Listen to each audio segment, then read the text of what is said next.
O Show.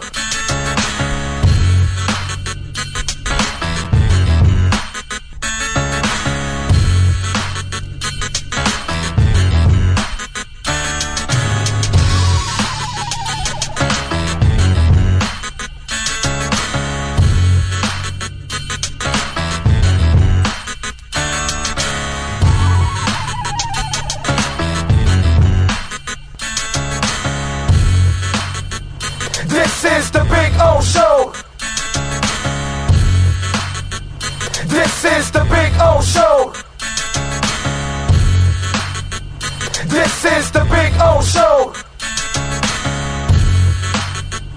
There's no need to drive around South Florida wasting valuable time looking for a new or certified pre-owned Acura. Go to the #1 volume sales dealership in the Southeast United States. Craig Zinn's Acura of Pembroke Pines. Purchase with pace and space in a dealership tailored to your needs. From home buying to providing that personal touch. Contact the 2020 Satisfaction Award winner Craig Zinn's Acura of Pembroke Pines. 888-776-5123. That's 888-776-5123. Or visit them at 15601 Pines Boulevard in Pembroke Pines. Welton Rayom has more than 62 years of litigation experience handling insurance disputes. They're committed to resolving even the toughest insurance claims quickly. Call them for a free consultation. 954-966-4646. At Welton Rayom, they don't get paid unless you win. Property damage claims to your home, business, or condo as a result of a hurricane. Welton Rayom can help. Water, mold, fire, smoke damage, Welton Rayom can help. Call 954-966-4646. If you're a Miami sports fan, then there's only one store to go to, and that's Caneswear at Miami Fanwear in Davie. They're your one-stop shop for all your Inter Miami CF, Canes, Dolphins, Panthers, and Marlins merchandise. They have hats, t-shirts, game day jerseys, and so much more. Located at 2511 South University Drive in Davie, and open 24/7 online at caneswear.com or intermiamiwear.com. Call them at 954-835-5597. Caneswear, the spot where Inter Miami and all Miami sports fans shop.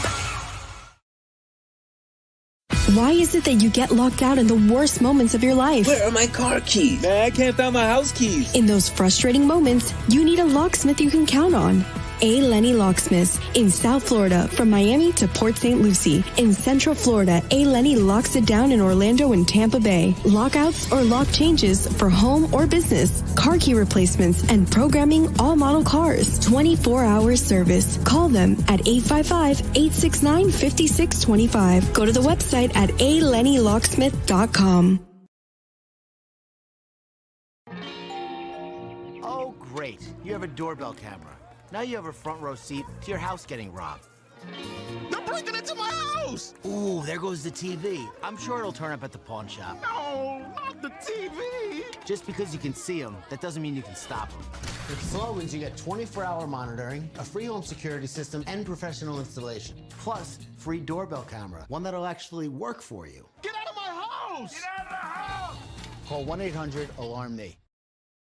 When you move, you need a reliable company led by passionate folks, eager to assist its customers during a transitional process that needs to be smooth.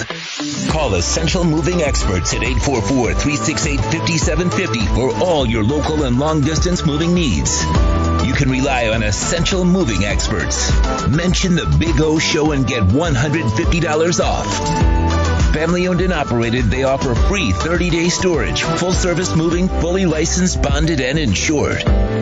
Moving was never so easy. EssentialMovingExperts.com.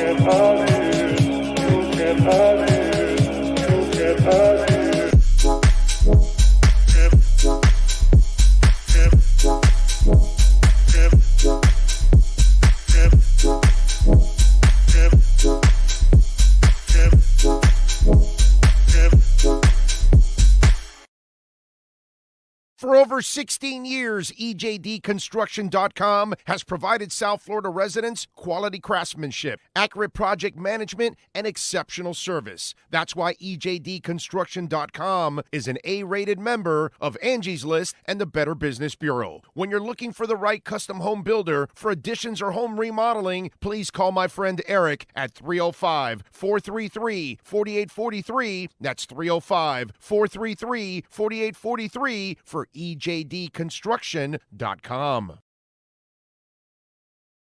Welcome to Red Light Therapy, a revolutionary technology perfected by NASA to aid in muscle strengthening and recovery.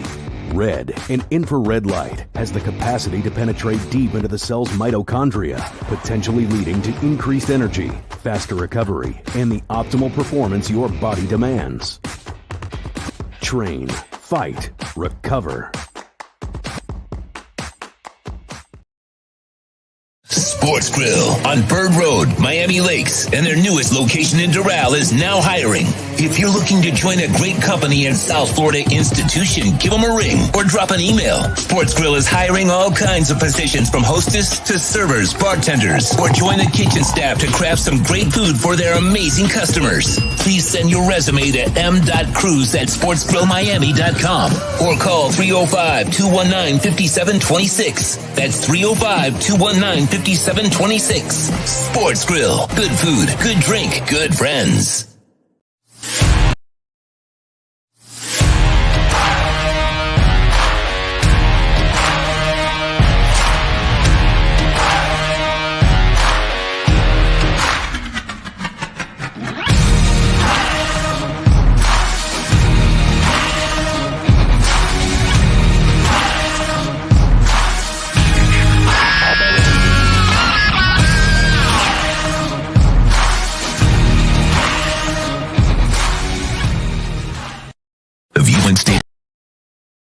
The viewpoint statements or beliefs expressed on the following program by the host, guests, or callers are not necessarily the opinions of FantasyAccess.com, Media Group Inc. ownership, management, sponsors, or website.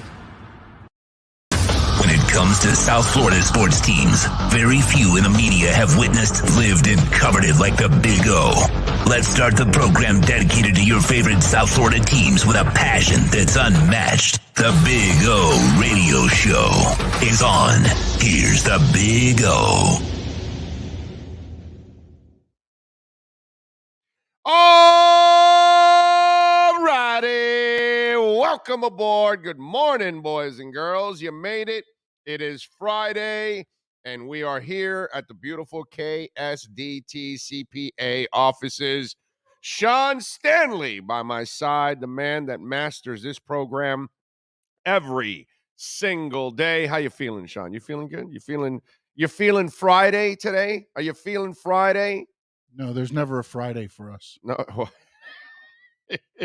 You know, we might be embarking on a season where, and I've done this before in many seasons, where we actually will be on 7 days a week. So that might be the deal during football season. You might get a little too much of me and Sean 7 days a week. Plus you're doing some wrestling too, some wrestling also at the same time. So welcome aboard.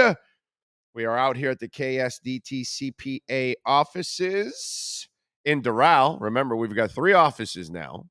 We have the Weston office, and we have another one in West Palm Beach. So serving all of South Florida here, KSDT CPAs. All right, there we go. I see Razzle Dazzle Crypto. You taking advantage of that dip? Woo!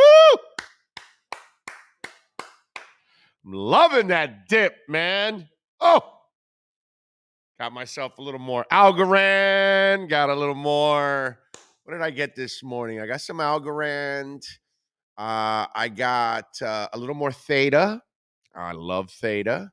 What other one was in a buying range that I thought? Oh, Decentraland. Woo! Decentraland was down, is down. There's a lot of them because, you know, Bitcoin's like, it's down 8%. It's down 21.7. So it's not like, oh my God, but altcoins always take the bigger hit. And Decentraland is down 13%. It's down to 86 cents. And this is one that was up to like $5. Okay. So, and this is metaverse. So it's going to explode. And every time I see Decentraland go under 90 cents, I buy. And I've bought again Decentraland. Gala right now is in the 5 cent range. Very, very good value. I got a lot of Gala, so I didn't get any Gala, but I did get Algorand, which is down around the 30, 31 cent range. So that is good. Illuvium, too, is also at a very good price. It's under $100 right now. So that one's actually really, really good. Cardano, they had the Vassal Fork struggle right now on the not on the main net, but on the test net. And so that's an issue for them. So that's going to be a little delay. And, some people are kind of like disappointed about it. I'm actually not, because I'm hoping I could just stash more Cardano and just keep it there on the side. And so it's down to 47 cents. Bye. So that's a beautiful thing. Take your time, man. If you have a long-term outlook, you don't have any problem. You don't have to worry about it, because the short-term stuff doesn't mean anything. Plus, the economy has the numbers actually have proven out to be a lot stronger than people expected. So we'll see. We shall see. But yeah, I saw the dip starting last night, and I said, let me hang on, let me wait a little bit more. And this morning, it was at a nice place, and we stepped in to the market and had a little fun with it also. So good dips in the market overall. Anyway, welcome aboard. Man, we've got a loaded program today. Ira Winderman's going to stop by.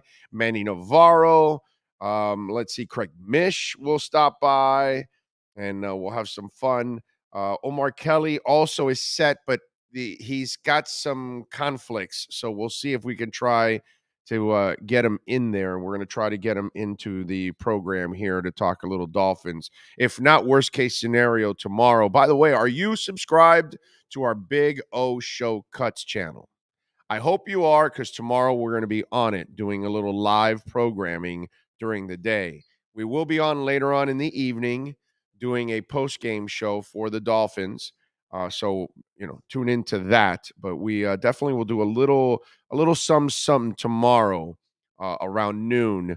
Kind of get you. It's not like a pregame, but it will be a primer for that Dolphins game, and then anything else that has happened overnight, and we'll give you a liquor split matchup of the night and all of that kind of stuff on Saturday. So we'll be able to do some of that also for you on Saturday. But you got to follow Big O Show Cuts. That's our other channel. And Sean puts other videos that don't make it here. They go over there, and we're going to start doing other things over there. And there's going to also be live programming also on that channel. So it's all evolving, and we're going to need both of them to cover multiple events at times in South Florida, because we're going to have nights where he might be at the Heat game and I might be at the Panthers game. He might be at the Panthers game. I might be at the Heat game. Which one would you rather drive to? Because I don't really give a shit. Okay, so he'll be at the Panthers and I'll be at the Heat. So that could end up happening. You know what I mean? Because I live down south. So, yeah, I get it. I'll go straight east to the Heat game. So it's probably more convenient for him to do the Panthers. Plus, you're right there. I just hop on 75. Yeah, you're right there. Yeah. Your house where you're at is like super convenient. Yeah, I'm near. You have like these arteries right next to you that you can go east, west, north, south, like right away. You have a lot of convenience where you live, dude. Yeah, I do. I think it's really cool. I've noticed that. It's like, it's like you're right there. I'm right off of the highway. Yeah, so it helps out. And then a couple back roads, I can get on to 75. Yeah. Take the one road right to Turnpike. Yeah. You got you'll probably be, so that could happen. So it could happen where, he might be doing something live on the Big O radio show one, and I might be live on the Big O radio show Cuts, or vice versa. You just never know. But whoever goes on first on the main one, then we're going to have to use the other one for other purposes too. So make sure you sign on and subscribe to Big O Radio Show Cuts. Just look for Big O Show Cuts and it'll come up. Please subscribe. We got to get that one to 1,000. It's very important. Obviously, we are still pumping for this one. Let's get this one. I want to get to 25 grand with this one. That's the goal. Let's work hard to get to 25,000 subscribers here on YouTube. That's what I want to do here on the program. Scott Primus is number 1 today on the chat board. That's impressive. He says, "Good morning.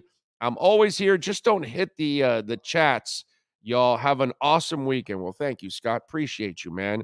Jamie Zorria in San Jose, as always, in the house. Steve Chapman, Razzle Dazzle Crypto, Devin Jordan, Brian Walter, Nyborg, Miami Breakers 305, Ian from Brooklyn, Ragin is in, EWDJR. Ragin also says, "Did you see Lebitard's interview with McDaniel?" Yes. And he says, "The more I learn about McDaniel, the more I like him." Well, you know why you like McDaniel? Because McDaniel's a human being. And he's not the robot coach that everything is just coach talk and everything is about distractions and everything. And don't ask me anything that's not football and don't ask me anything that's not basketball. And, that coach with blinders on, right? And Brian Flores was that guy. He had no depth, right? And he refused to actually connect or communicate with people, which I've talked about this already throughout the week. McDaniel has a way of disarming you, and he's very smart. And smart people know how to use the media the right way. Look, the people that struggle using the media, you know who they are? The guys that are committing crimes, the guys that are hitting women, the guys that are dealing in drugs, the guys that are getting arrested. Those are the guys that are getting pissed off because the media's got to ask them about, why'd you get arrested? Why'd you hit your wife? Why'd you hit your girlfriend? Why are you speeding at 120 miles an hour? You know what I mean? That's why they get pissed off. But the other guys, they know how to use us. Wade will use us. Zoe will use us. Why? Because they're good human beings. Zach Thomas can use us. He can talk. He can talk about, I've been in the locker room when Zach Thomas is screaming and pointing fingers and pissed at everything that's going on. Not blaming anybody because he's never done that or anything like that. He takes all the heat himself, but his frustrations and all that. And we stand by Zach every single time. You know why? Because he's a great player, a great person. He talked to you, good or bad. The guy that can't handle adversity or woman that can't handle adversity, well, then that's a problem with you. Because we're all going to have it. We're all going to face it.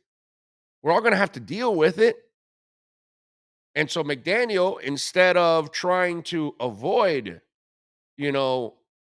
communication, he confronts it. Instead of worrying about confrontations, he looks to overcome them. And that's kind of what he does. The Preston Williams thing. The guy complained. He disarmed it right away. And it was over. It never lingered. He moved on. Because he basically said, yeah, no, all right, whatever. We're moving on. We'll talk to him. We'll go on. That's it. It didn't live on at all. We didn't make anything more of it. Do you notice that? Just moves on. It's like Gerald Green for the Miami Heat. Was it Gerald Green? Was that the kid's name? The one that was high as hell in a hotel? Was it? It was Green. It was Green. Anyway, remember that guard? Nobody ever found out what that guy was high on. If it was any other team, we would have found out. But it's the Heat. And guess what? Nobody ever looked into it. You just move on. Because they know how to just move on. The NBA knows how to move on. The NFL never knows how to move on. Bullygate, Spygate, Deshaun Watson, everything lingers in the NFL. Because they don't know how to handle the controversies. And McDaniel's one of those guys that you're going to ask him a tough question, and he's going to answer it with intelligence and explain to you what he's thinking. Instead of being derogatory, demeaning, saying, oh, no, this is not something we need to talk about, or, this is above your media doesn't need to know, or whatever. He finds a way of bridging everything. And when you watch that interview with Lebitard, he did a great job there, as always. I think he would do this with anybody that's interviewing him. And I just thought it was a terrific interview. Great job by Dan. And McDaniel is just, he's like that every day when you see him in press conferences.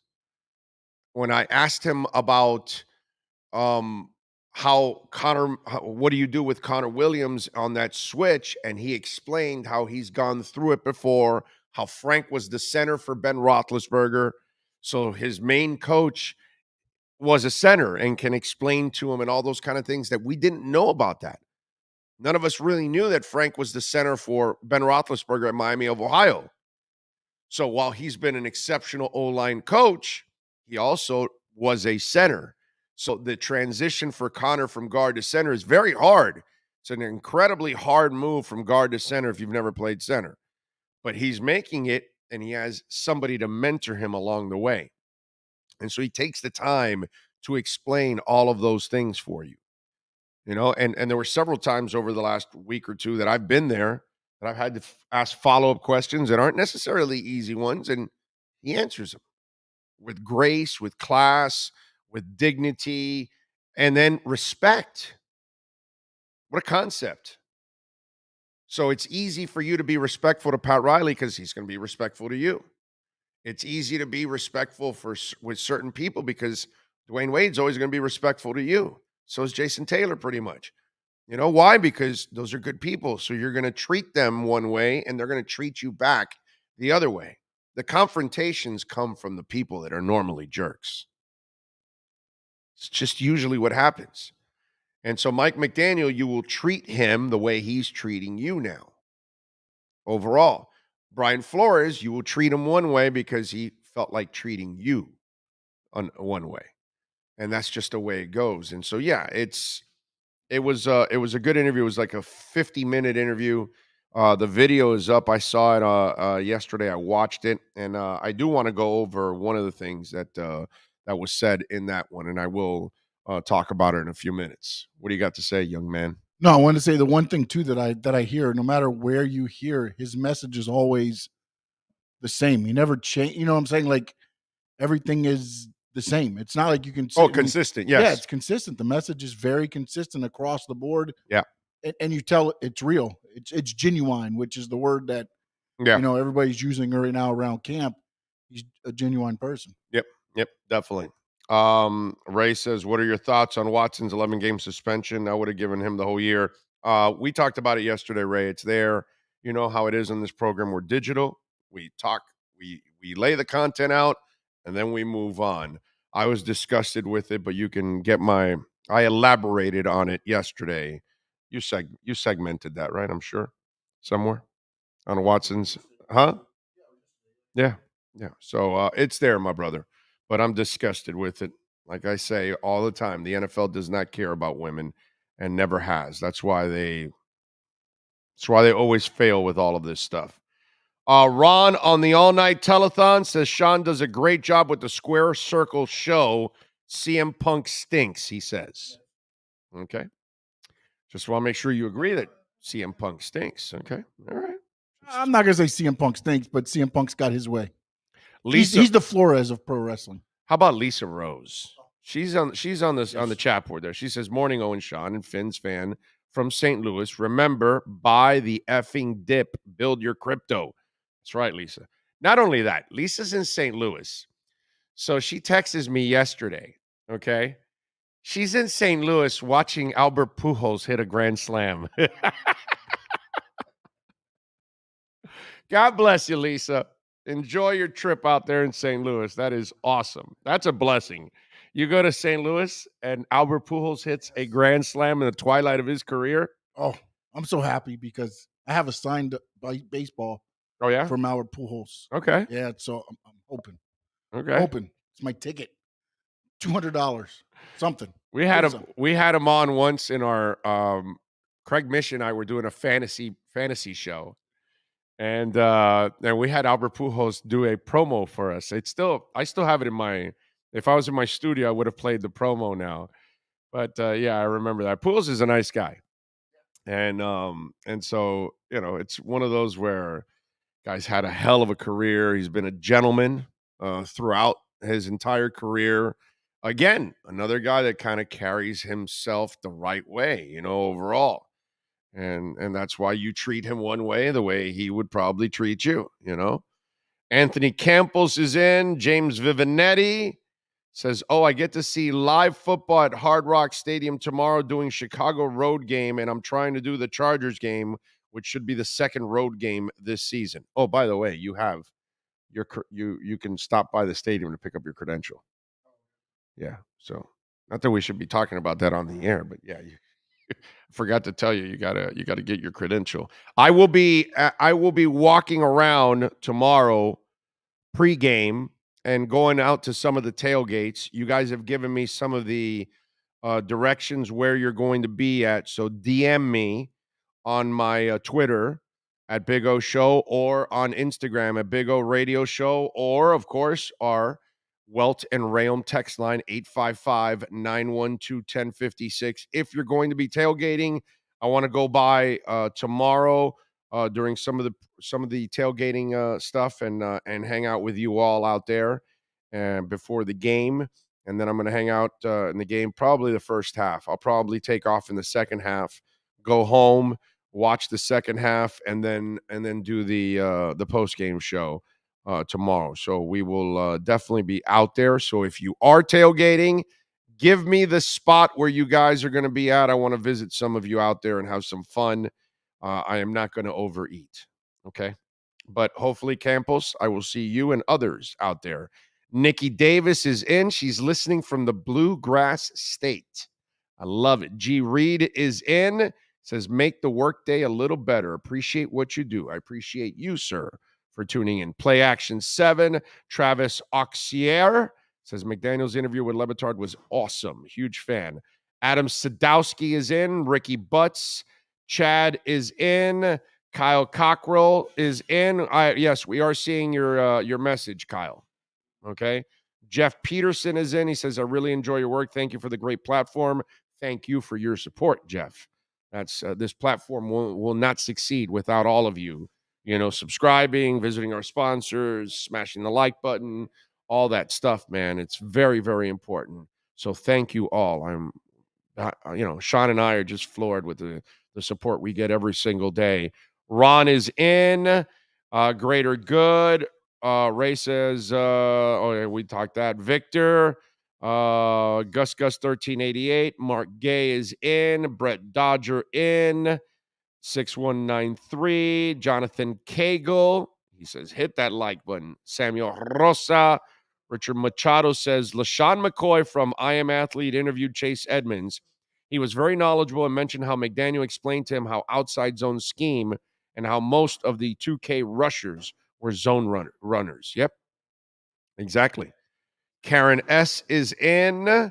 As a Dolphin fan, I'm so glad polls showed a vast majority of Dolphin fans were against the Watson trade in Miami. It restored faith in Fins Nation.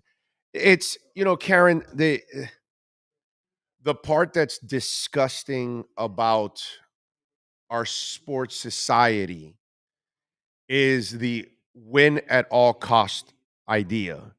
And because the pros set that example, it trickles all the way down. You know what I mean? And no matter how many times Willie Williams gets busted, you're still trying to recruit him. You remember that? Oh, no, we got to get the number one linebacker in the country, the number one player in the country. We've got to have Willie Williams. And Willie Williams, which I believe, to his credit, has straightened out his life finally. But Willie Williams was a disaster. He never deserved that opportunity at the University of Miami. Ever. In hindsight, right? Because he was a total F-up at that time. And he made everyone at the University of Miami look bad, but win at all costs. And so the Deshaun Watson, win at all costs.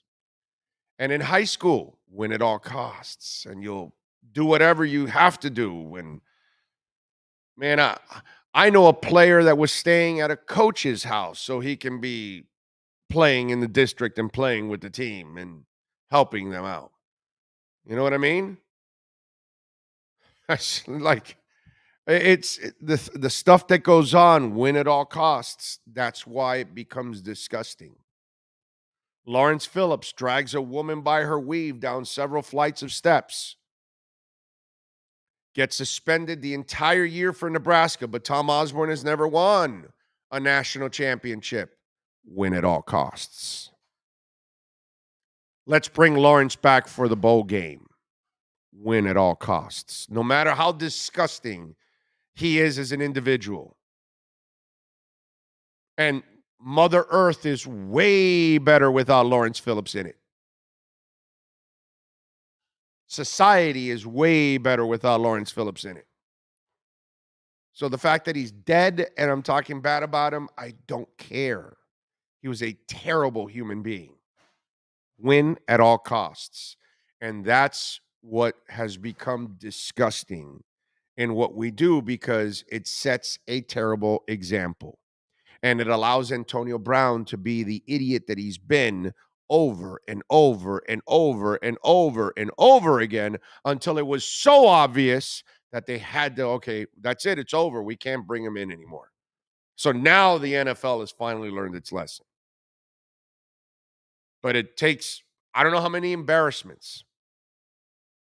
And that's the problem with sports at all levels. And we send a terrible message.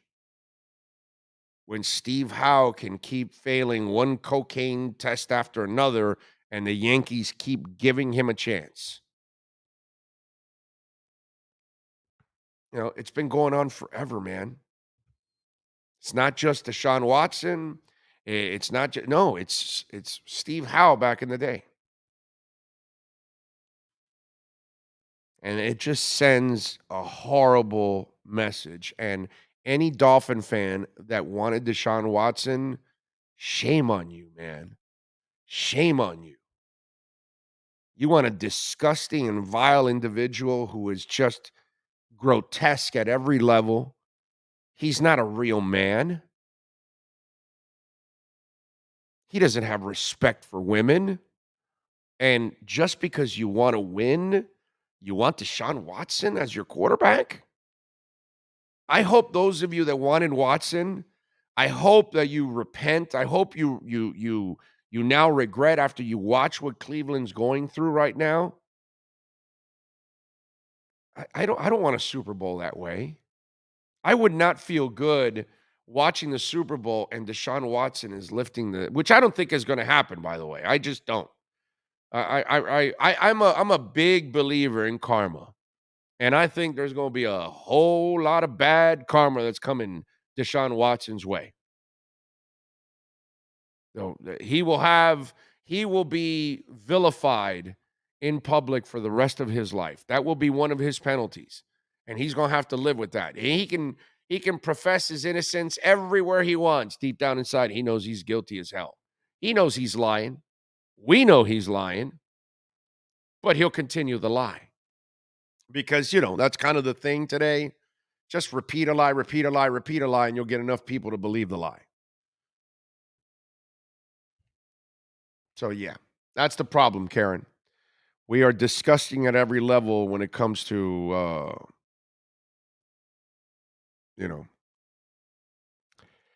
winning at all costs. Let's see. I thought you were going to say C-Man sucks, says Chad. We got a super chat. Yeah, Ron on the all-night telethon. He says, Fin fan in Louisiana, thank you and the crew for providing in-depth coverage of my Fins. National media doesn't mention us. Glad I found this show. Well, thank you, sir. Spread the love and tell other Dolphin fans and Heat fans and Marlin fans and Panther fans and sports fans and crypto fans. We're here. We're here for you every single day. Let's see. Samuel Rosa is in.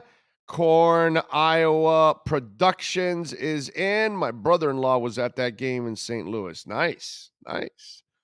Big Nick in South Florida Accountability says, Sean Triple H bringing back multiple rivalries for one-person storylines like the old days.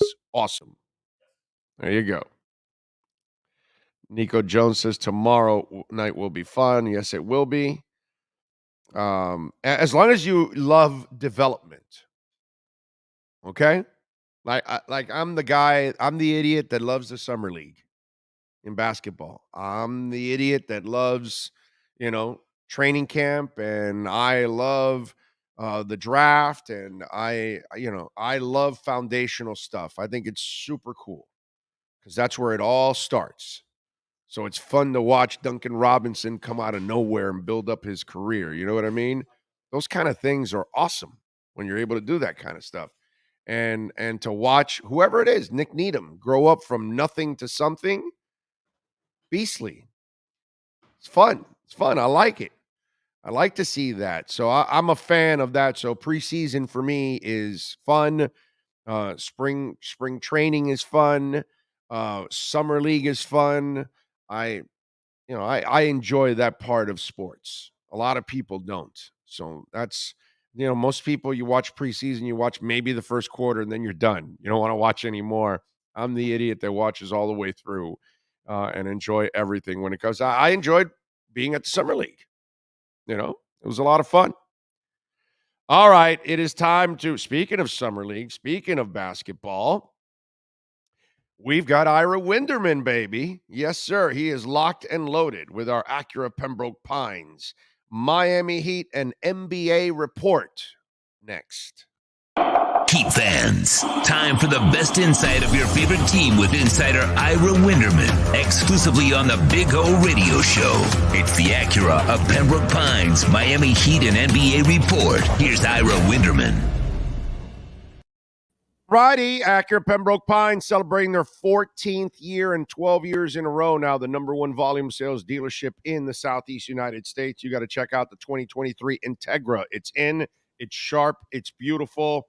And tell them that Big O sent you at 15601 Pines Boulevard, just off of I-75 in Pines. Good morning, Ira Winderman. How are you doing, sir? I'm doing good, Big O. I'm getting ready for Udonis Haslam's. For those who are watching us on YouTube on the Big O Show and Acura Pembroke Pines report, I'll put this in air quotes. Udonis Haslam's big announcement coming up on Sunday. I will say this. Udonis is as reliable as an Acura. He will give you great mileage over the years. He has great residual value, all of that put together. But Big O, I can't see, we get this press release and you go along with it. You get a gazillion press releases.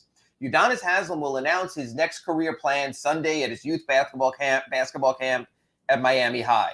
There is zero chance if a 19-year career is coming to an end, it's going to be done anything less than a major formal FTX Arena announcement with Pat Riley, maybe with every coach who's coached Udonis and Stan Van Gundy and everyone over the years, not while he's sweating after coaching youths in a basketball and cheerleading camp. So God bless Udonis. He's coming back for a 20th season. We'll know that on Sunday. We'll talk about that on Monday. So when you're out there on the lot at Acura Pembroke Pines, whether you're looking for a used or a new car, just keep in mind, reliability is the watchword here on the Acura Pembroke Pines report and Big O Show. And that's my cross promotion for the morning. I now hand the reins over to Orlando Alzagari. Well, it's actually cool that he's having a camp at Miami High. I don't know if you know this, but there's a movie coming out now about the asylum and Miami High. Did you hear about this? I did not, but you know what? Anything regarding Miami High and just following Udonis's career, I'm all in for. Well, I'm looking for the tweet from the gentleman because I'm actually going to have him on, the director of it. But I think it's actually a cool thing because I don't think a lot of people realize that Miami High is kind of like the Boston Celtics of high school basketball. One, the gym is probably the most historic gym that there is in Florida. When you walk in, have you ever been to the Miami High gym? I have been there. The Heat have had events there, yes. Yeah, it's one of those old style 50s, 60s gyms that had the second level balcony and all that. And it's also a field house type because it has the stained glass with the light coming in. And then you look up and the amount of banners that are hanging there, it reminds you of the Celtics because of all the championships that they've won. And so somebody now actually is going to has done a movie. I think it previews on the 20th of this month. And it's all about what that gym was called, the Asylum, because the second you walked into that gym, they had the advantage back in the days of And Big O, Schaefer and and Shaky and what Mike coach Martin. are we talking about? Give me the two the name. Schaefer, Shaky, Frank Martin. How about Yeah. that, baby? Yeah. How about to go that? from Shaky Rodriguez and what he did. Yeah, but nobody mentions Schaefer, baby. Right. Nobody mentions Schaefer, okay? You know what? It's always the one at the I'm start old who enough gets to know lost. Yeah. Schaefer. In fact, I'm old enough to know the story that Schaefer gave Shaky and not Kaufman the nod as the head coach. Kaufman then went to South Miami, or Killian, and he was a bitter human being for a long, long time because he didn't get to take over the Miami High program, and Shaky did. And so, I mean, you talk about a stepping stone to greatness out of that program, and Shaky, and at least he got his chance to move up. And obviously Frank Martin, we know about what he's done. So when you just look at that program in UD, it's a great setting for him to announce season number 20.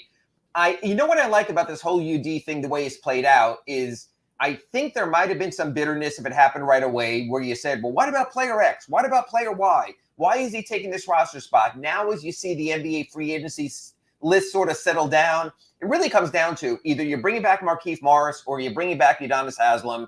You're going to play smaller. You're going to give the minutes to Caleb Martin anyway. You're going to give Jimmy. Matter of fact, the real question this season, Big O, is will Jimmy Butler be the Heat's finishing power forward at closing time? And I believe the answer will be yes. So everyone sort of exhale a little bit. The Heat will be fine at that position. They never have. And under Eric Spoelstra, they likely never will play traditional lineups anyway. Eric Spoelstra will find a way because he has found a way ever since he took over in 2008. All right, The Asylum, Miami High Hoops, directed by Mr. Gutierrez. The film will premiere on the 20th of this month at Gables Cinema. They'll have multiple additional screenings to be announced on the 23rd of this month.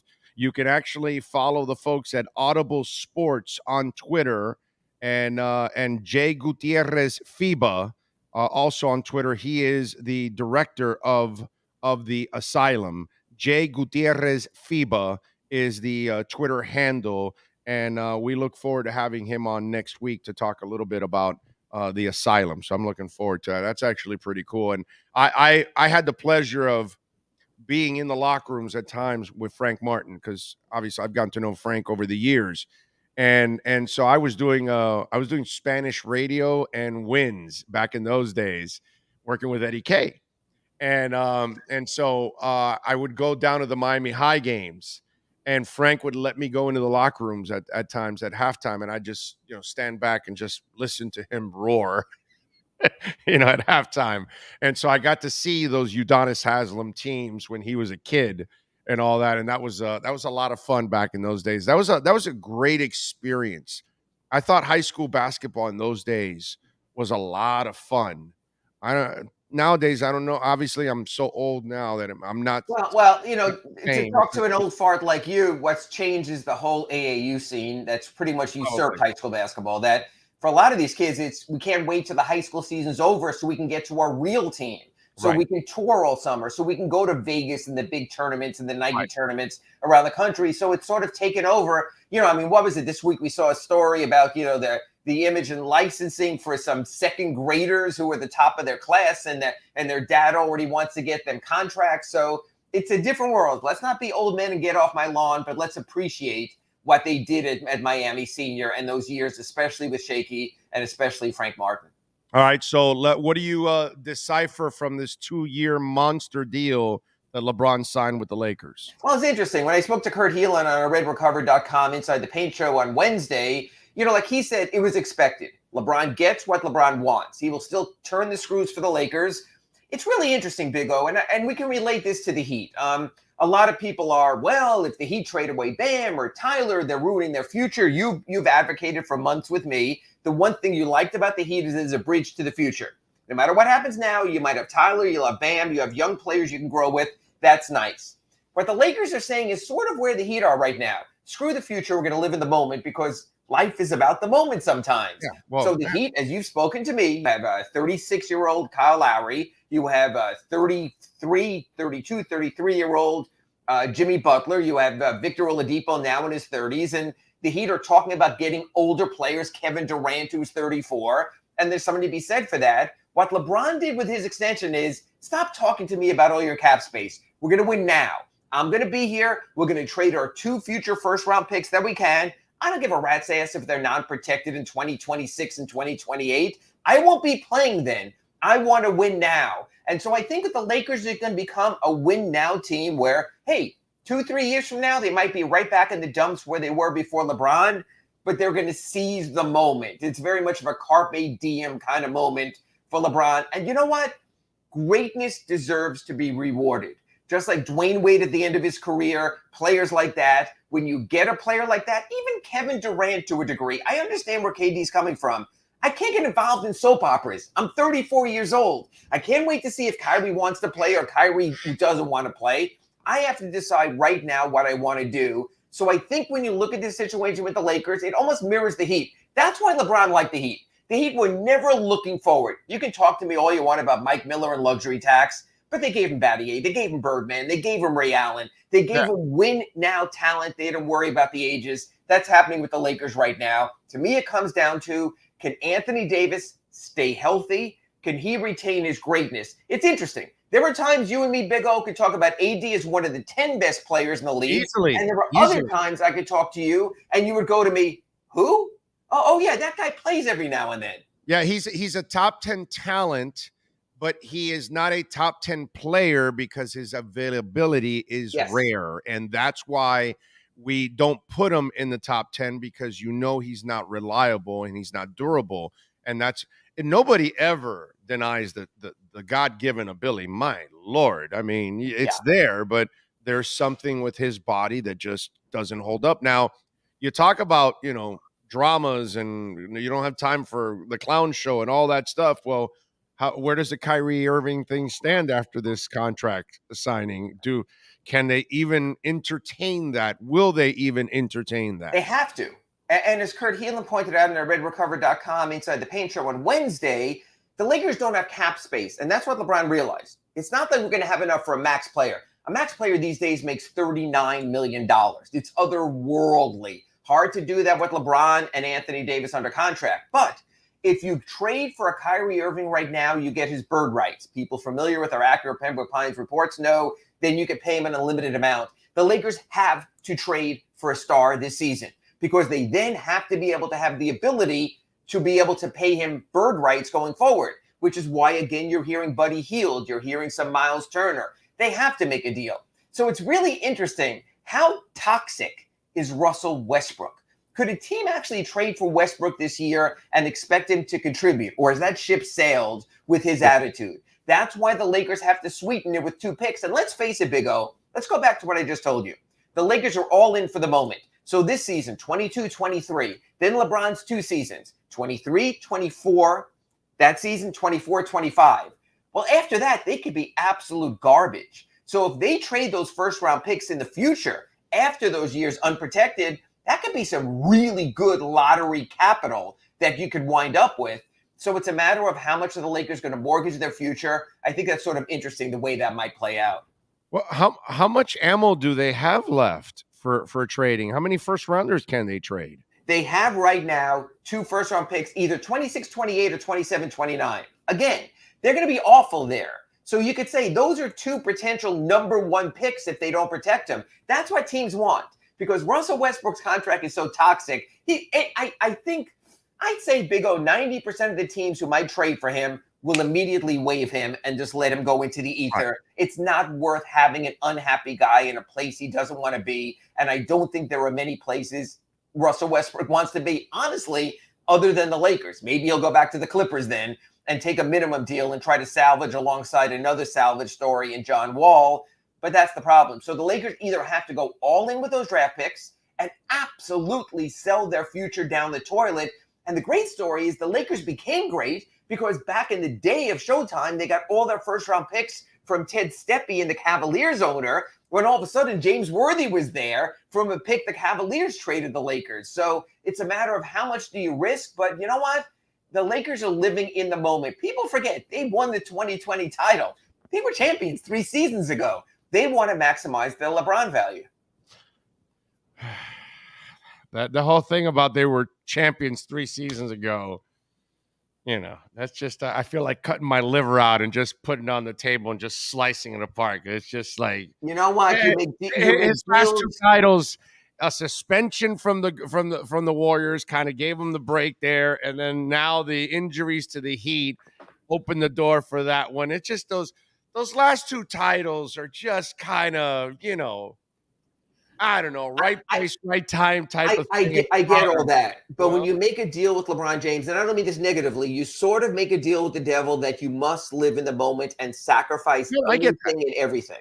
I totally get that. I just, when you tell me they were champions 3 years ago, it just bothers me because it's like they got a break on that damn finals because the Heat took them to 6 even injured. I just without Dragic, without Bam Adebayo at the end there, yeah. God, I wish they were healthy. And it just, you know, it's like, why did Shaq have to get the thigh and then and then 2005, right? Was it rib Wade and him Wade thigh, was or rib was or something Wade like thigh that? him rib? Yes, and Shaq was injured. 2025 Eastern Conference Finals against the Detroit Pistons. Stuff like that happens. That was a title. That was a title. But yeah, that's what makes the Lakers interesting. That's why we're all waiting to see, will the Heat live in the moment? Will they live in the Durant moment, or will they protect Hero and protect Bam? And I like after our Acura Pembroke Pines report on Monday, spoke to Tyler Hero Tuesday. We spoke about it a little Wednesday here in the Big O Show.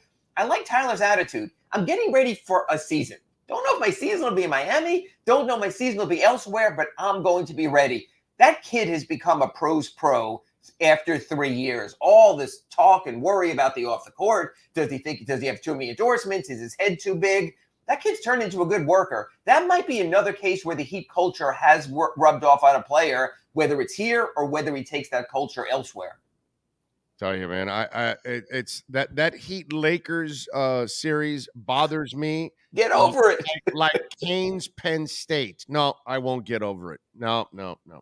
I haven't gotten over Kane's Penn State. Kane's Penn State or Kane's Ohio State? Which one you go in there? No, that one's bad too because it was the damn referee on that one. But the other one was like Jimmy Johnson, dude, just hand it off to Alonzo, bro. Just keep handing it. Do not allow Vinny to keep passing the ball. Didn't you see the 4 interceptions against Tennessee in the Sugar Bowl the year before? What are you trying to do, break records? Oh, you are. 5. Okay, great. Yeah, nice. You know, Alonzo Highsmith is getting 6 yards a carry. No, I will not let that go. I can't let it go. I can't let go Cleveland Gary over the damn end zone. I can't let it go. I will not let go Heat Lakers. Fair enough. It'll be stuck with me forever. It's one of those games that's just going to be in my craw forever because what should have been. Same thing as Shaq and Wade injured. What should have been? Damn it. Damn it, Ira. Why does it have to happen here like this?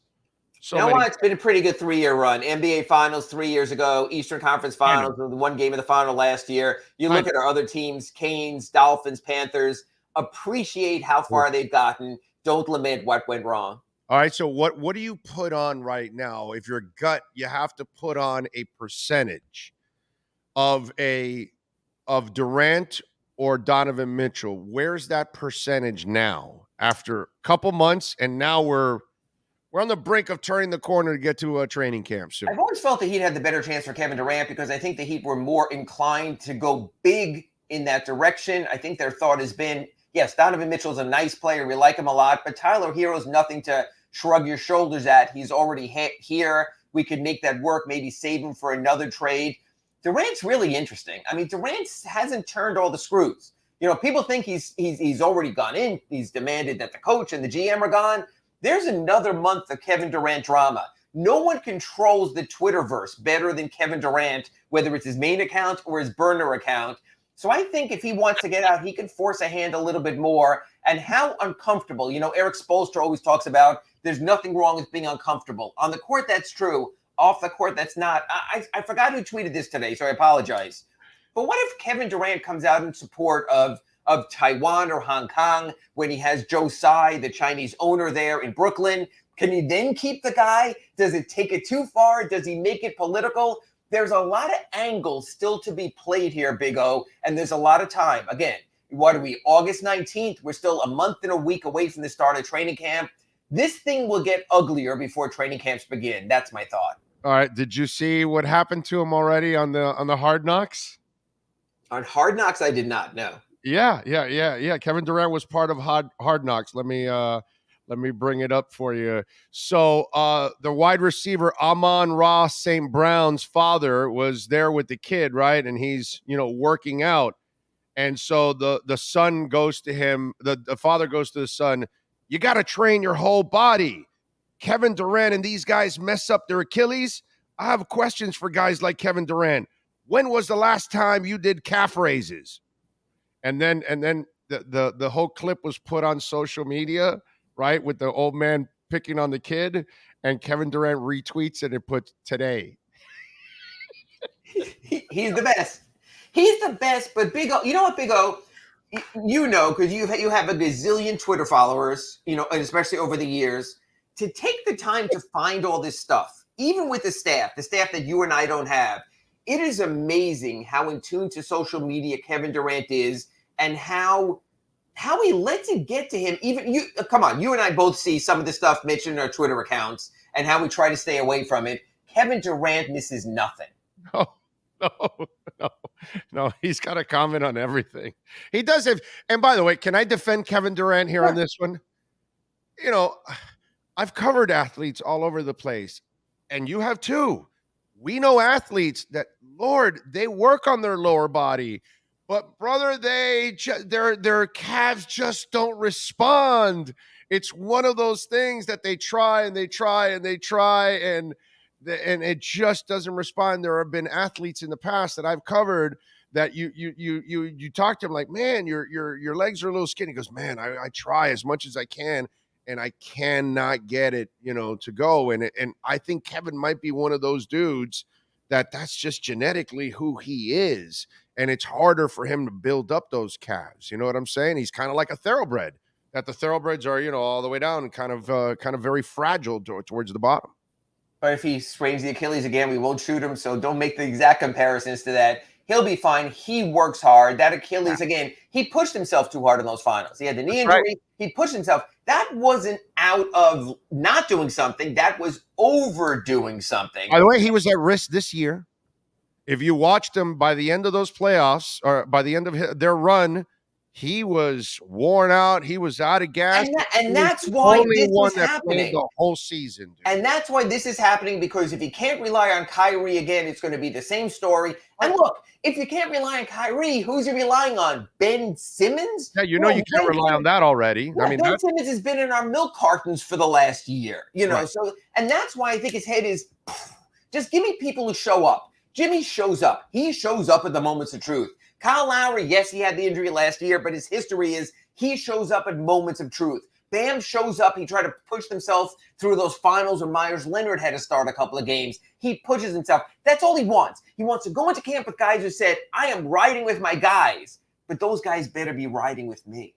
Yeah. By the way, Troy Drayton, anybody ever catch Troy Drayton out in the street? Go look at his calves. Big dude, and it goes like this all the way down his calves, and he worked out his legs, and he tried and tried and tried, and it was something he used to laugh about it. He used to laugh about it in the locker room with us. It's like, man, I try, and this is what I got, man. This is all I can do. Exactly. He would laugh about it, and it's just one of those things. All right, what are you working on the Sun Sentinel, my friend, so folks can check you out? Couple of things. I'm working on a piece talking about the NBA scheduling. I mentioned this to Kurt Heelan on Wednesday. I don't like the fact that the Heat 6 times this season played the same team at consecutive games, because if a player is injured, a Trae Young, a Giannis Antetokounmpo, or Bradley Beal, they likely miss both games. You don't see them at all. It's not like baseball where the Pirates will be back in town later in the season, or if someone you want to see is not available in one series, he comes back. So I think on one hand, I'm fine with the NBA reducing travel if the players play.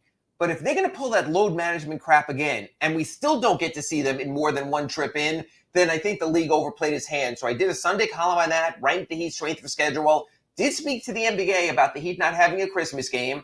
They said the fact the Dolphins are home did come into it, but it was only one factor. And then these leagues, Big O, they always have a stat. And so the league sent me a note back. I have it in my Sunday notes. I'm finishing today for Sun Sentinel and sunsentinel.com. And they said in the last 10 years, 10 conference finalists have not been on in Christmas. So this is not just the Heat. This has happened over the years. You knew they'd have a number to justify it. Personally, I think it's hard to have a home football game and get fans in your building. They didn't want to have an empty look.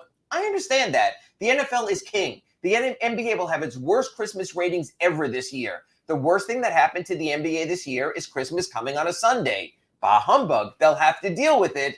So let football be king that night. So I'm going to write about that. And I have my Ask Ira at sunsentinel.com right now. I did ask the Heat and talk to them. I can't stand one fact about the Heat schedule more than any other. 35 times when the Heat play this year, the Florida Panthers play the same day. And I wish they could work it out. And I called the Heat, and they said they have no input in the cross-matching there, is that they play in separate arenas. Orlando, I think there's 12 arenas around the country. New York, Philadelphia, Washington, Boston, Toronto, Denver, Dallas, where they have to be able to make them mesh because it's the same building. So when the two teams in town don't play in the same building, you wind up with that. The worst part of it, of the Panthers' 41 home games and the Heat 41 home games, 10 are exactly at the same time. A quarter of the schedule. You can't be season ticket holders to both. In New York and Washington and Philadelphia and Boston, you can because they're never going to play at home at the same time. So you have the difference. Yeah. So I understand the Heat have to fill their building. They run the building. I understand the Panthers have to fill their building. They run Florida, FLA Live Arena also. But it's just a goddamn shame that 35 times this year these teams will play on the same date because they're both going to be fascinating this year. So we will have to make choices or have to enjoy the second screen experience. Yeah, it's funny because before you came on, we were talking about, because we have a second channel, Big O Show Radio Cuts, and we got to get that one to 1,000 also for subscribers so we can have live broadcasting from there also anywhere we want. And why? Because this upcoming season, we're going to be at Heat games and we're also going to be at Panther games. And because at times he may be at a Panther game and I may be at the Heat game, and we may have to do live stuff at the same time. Well, we need the two channels now. Hell, I talked to your good former friends over there at 560, and they still plan to be the flagship of the Heat and the flagship of the Panthers with 35 overlaps. Obviously, they'll move some games to 790, but when the Canes or the Dolphins are on 560 and the Heat moves to 790, I think there's a chance the Panthers could wind up on the Big O Show. So bone up on your hockey skills, and I'm getting ready for you and Billy Lindsay to go to work together. That is beautiful, but it shows you. I mean, that's why we were preparing another channel, because of the stuff that we may have to expand to. It's a crazy world, man. It is a crazy world, and it's sad that we're going to have that many conflicts, especially with the new addition to the Panthers, which they finally got themselves a Jimmy Butler in the locker room, and exactly. I'm excited for that, man, that they actually have a Jimmy Butler in that locker room. All right, follow him on Twitter at Ira Heatbeat. Subscribe to the South Florida Sun Sentinel. Catch him 3 times a week here, of course, twice with the Acura Pembroke Pines Miami Heat Report, and, of course, on Wednesdays, the Red Recover Inside the Paint Show with Ira and Kurt Heelan from 9 to 10 a.m. when we don't have training camp. Ira, as always, thank you, my friend. Have a great weekend. I'll be back Monday with our Acura Pembroke Pines and Udonis Haslem Miami Heat Report. Thank you, Big O. Thank you, sir. There you go. Ira Winderman. I love it. All right. NBA needs to do something about players throwing tantrums and getting to go to loaded teams. It's a free world, man. It's a free world. Can't do anything about that, man. You know, that's just the way it is. It's part of the game. It's free agency.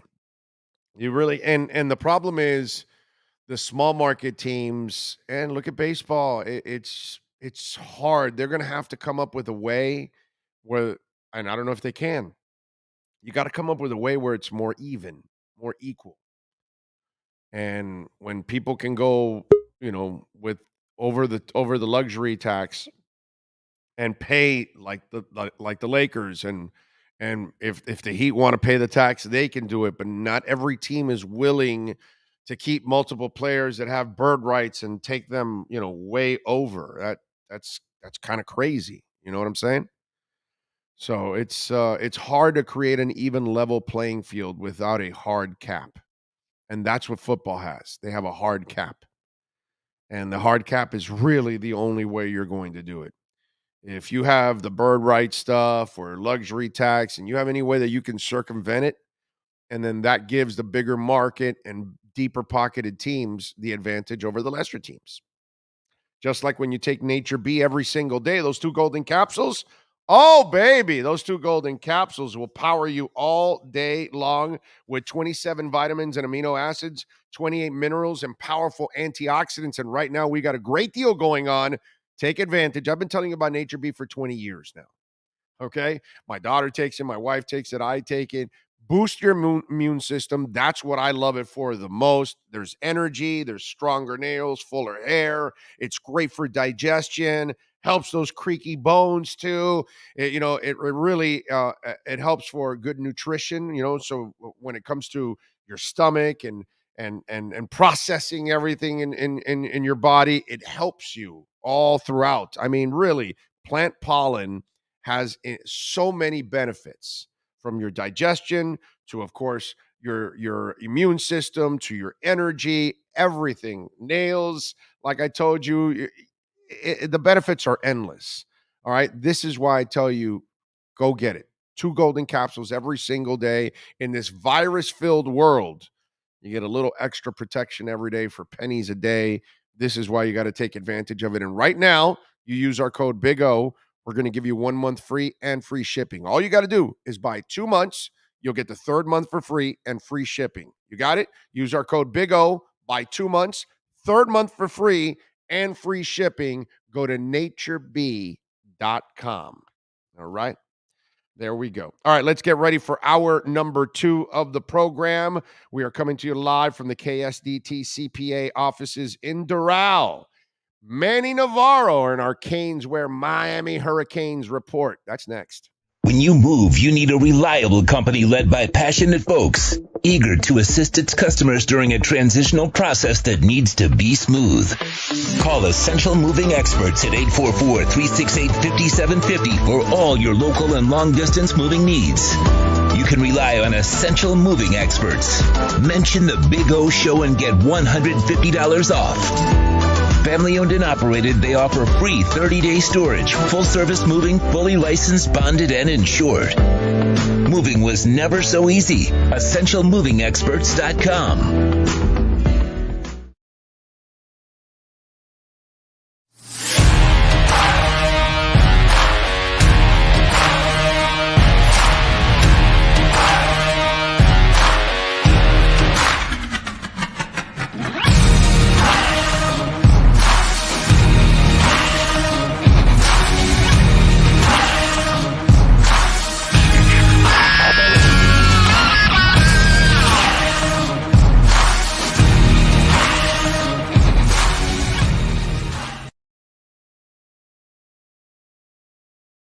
If you're a Miami sports fan, then there's only one store to go to, and that's Caneswear at Miami Fanwear in Davie. They're your one-stop shop for all your inner Miami CF, Canes, Dolphins, Panthers, and Marlins merchandise. They have hats, t-shirts, game day jerseys, and so much more. Located at 2511 South University Drive in Davie, and open 24/7 online at caneswear.com or innermiamiwear.com. Call them at 954-835-5597. Caneswear, the spot where inner Miami and all Miami sports fans shop. The viewpoint statements or beliefs expressed on the following program by the host, guests, or callers are not necessarily the opinions of FantasyXS.com, Media Group Inc. ownership, management, sponsors, or website. Time for Canes fans to get what they want. Information, insight, and perspective. It's the Canes Wear Miami Hurricanes Report with Manny Navarro, exclusively on the Big O Radio Show. Here's Big O and insider Manny Navarro. All righty. Welcome back. Hour number 2. You know, it's a world of compartmentalizing. You're doing a show and your wife is having an operation at the same time. Oh, wow. Yeah. My daughter's there and everything's cool. It was kind of a minor thing and she's all right and everything. It's good to hear, man. Yeah, it's good. It's good. My wife is going through surgery. My lawn is going through surgery right now. So everything's going through surgery because they're like, I got cutter's edge over in my place, and they are just slicing up my my yard, my front yard, my backyard. They are just upending everything and putting all kinds of stuff. So my house has looked like a war zone the last few months. Now we're finally being able to fix everything up, and it's nice to get it going to the direction so it looks all right. So my wife out of surgery and fine. Good. The field that my property is also right now under surgery from cutter's edge, and everything's going fine too there. So all good. All right, how you feeling, my man, with your Chargers shirt? I'm doing great. I mean, this is my quarterback, man. I'm a big Justin Herbert fan. He's in my Dynasty Keeper League. He's been my quarterback since his rookie year, and so I got to represent, man. That's my guy. Well, you'll be happy to know that Andy Behrens and Scott Pianowski from Yahoo Sports will be joining us starting 2 weeks from now, not next week, the week after. And it'll be year-round fantasy every week because it's not just in season, but obviously free agency, the draft, and keeper and dynasty leagues. So people like you want that kind of information all throughout the year, not just the regular season. So I know that it's hardcore. I've always been a big fantasy guy. So this year we get to add to the platform year-round fantasy. How about that? I love that. That's great. You keep making the show greater and greater, man. Great job. We're working on it, bro. We're working on it. We're working on all kinds of things. A couple of Kane's elements I'm looking to finalize here. We're like on the half-yard line. You know what I'm saying? But unlike Cleveland, Gary, we're going to get it across, and we're not going to get ripped off by the referees. We're going to count. Yes. It's going to count for 6. Like it should have counted in those days. I was just telling Ira now, because we were talking about LeBron. He goes, well, they had to pay LeBron, and, they got their title 3 years ago, and I started cringing because I'm thinking the Heat was injured 3 years ago. That's why they got their title, and they, these are things that I can never let go, Manny. I can't let go Vinny Testaverde and his 5 interceptions against Penn State. I can't let go Shaq and Wade getting injured against Detroit, which they could have won the title that year. I can't get, Bam and Adebayo getting injured against the Lakers. These are things that Cleveland. They stick in your craw, man. They stick in my craw. Penn State, they stick in my craw. These are things I can never let go, dude. No, you can't. No, you can't, brother. Well, listen, maybe Mario will turn things around here, and there'll be nothing but good memories going forward here for Miami Hurricanes fans, at least. Hey, did you hear about the movie The Asylum? I've not. You have not, really? Well, on the 20th of this month, The Asylum will take place. The Miami High movie, right? Yes. Okay, yes. Now you got me. Yeah, I was thinking to myself, wait a minute, this is something we're talking Canes football. How does that have to do with The Asylum? But now I put 2 and 2 together. I talking to a Miami guy, man. That's right. That's right. From yeah. Miami, I say absolutely. Asylum. Yes. There's only one asylum, man. That's true. That's true. I started going through my Rolodex. You were in sanitation, not in a. All right. Anyway, so yeah, The Asylum, man. I'm looking forward to that. I'm going to see that. Yeah. I'm gonna have Mr. Gutierrez on next week. I'm going to. That's a good bet. Yeah, definitely. No, I got to support, man. Are you kidding me? Frank used to let me into his halftime locker room rip jobs.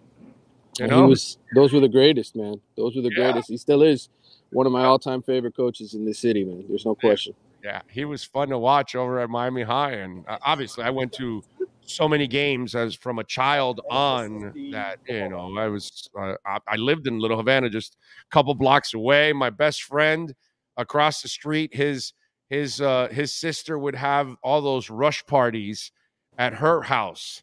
So we would, we were like 8, 10, 12 years old, and those rush parties were going on, and all those hot high school chicks were coming over. So we were just hanging out, just checking out all the high school chicks coming over. You know what I mean? Yeah. It was fun. It was fun back in those days. And Miami High was obviously from before Shaky, from Schaefer to Shaky, and then Martin. That was a hell of a run for Miami High. They were always great in basketball. Why isn't it that they're not great anymore? What is it about it that? I just think there's been so many. Like Booker T reopened, right? Booker T Washington reopened as a high school, and I think a lot of kids have gone there. Kids have been going to Jackson. A lot of private school movement, and I think just when Miami High was great like that, it was just a well-oiled machine. Like, it just kept replenishing itself every single year. You stop that momentum, it's hard to get regenerated. And if you don't have, what you're saying is they're not recruiting anymore. Okay, I got you. That too. Yeah, that too. That too. By the way, I got a Kane scoop for you if you want. I haven't even run the story yet. I got it ready to go. Let's go. Let's fire the scoopage now. I saved it for your show, buddy.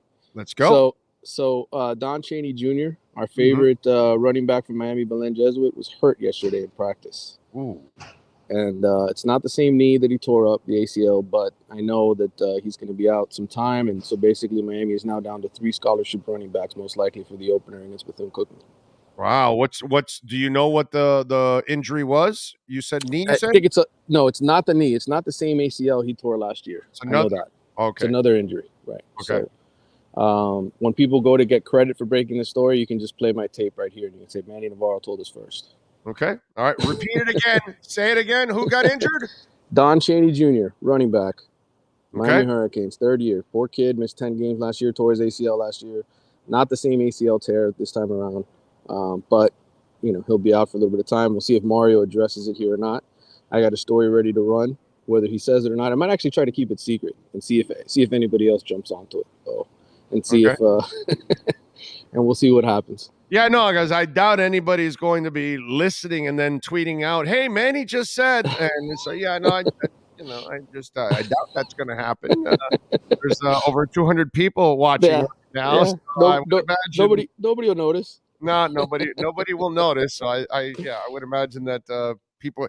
Hey, 219 right now. Keep it secret. Don't tell nobody. Just between us. Between us. Yes. There you go. All right. What else is going on the recruiting side? Anything going on? Yeah, I went to like a jamboree last night at Cardinal Gibbons High School over in Fort Lauderdale. Cardinal Gibbons is defending state champion, and they had Palmetto there, Miami Palmetto, which has 2 Miami commitments, the Washington twin brothers. And they played in that, and so did Hollywood Chaminade, who's probably the best team in the state this year. I mean, that team is just loaded with 5-star kids left and right, but they're more underclassmen. But anyway, the Washington twins are Miami commitments, and there was a report recently. Our friend Gabby Urrutia of the 247 Sports reported that they were planning on taking a trip to Louisville. Basically, Mario heard about that and instantly gave it the poo-poo and called the kids, and now they're not going to Louisville anymore. So that was the scoop I got last night, being over at the high school game. Okay. So there you go. Okay. That's your recruiting update. Remember, no visits until September, so a lot of kids aren't around right now. I always ask because I don't know about transferring and buzz and this and that. Yeah. So I always ask because, it's just one of those things that it just, all right. So anything else you take away outside of the injury from Don Chaney Jr., anything else, any other developments that we should know about? Well, what I would just say is that the defensive line, I've had long conversations with multiple people who've been out here for full access. Us media, we have to leave when it gets good. But the people who have been around have told me the 2 main storylines are, 1, too many drops with the receivers, and 2, the defensive line is so much better. The depth is just ridiculous. Those 5 transfers, the freshmen that they added. It could be one of the best defensive lines in the conference this year. And after losing, Jalen Phillips and Gregory Rousseau, it felt like those guys took a little bit of a step back last year. I think this year it's a big step forward, and I think that's really going to be the strength of the team on the defensive side of the ball. Okay. All right. Zion, what's the updates? He's back out here doing stuff. He's just not practicing yet. They're going to bring him along slowly, and I've said that I think ultimately, we're going to get to a point here where he will get on the field and start practicing, but it's just not there yet. And, the biggest thing is to get him ready for September 17th, I think, at Texas A&M. You can get by those first 2 games without him. And it'll probably be a good experience for those other offensive linemen. All right. What are you working on the athletics so folks can check you out, my friend? We have a big ACC roundtable that'll be coming out tomorrow where we tackle a lot of different subjects.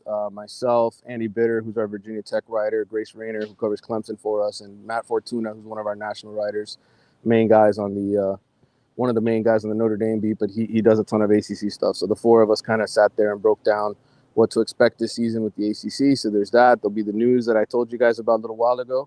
and some features. I've been working on stuff as well.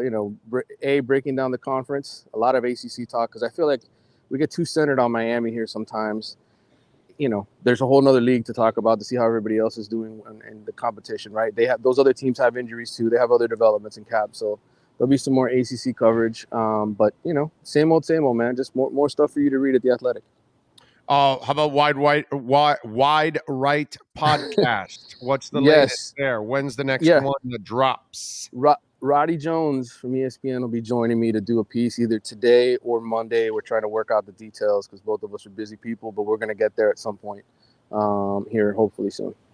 All right. Excellent stuff. Follow him on Twitter at Manny_Navarro and subscribe over to The Athletic and support him there and support him here also every week, twice a week with our Canes Wear Miami Hurricanes report. Manny, as always, thank you, my brother. We will talk over next week. All right. Looking forward to it, brother. Take care. You got it.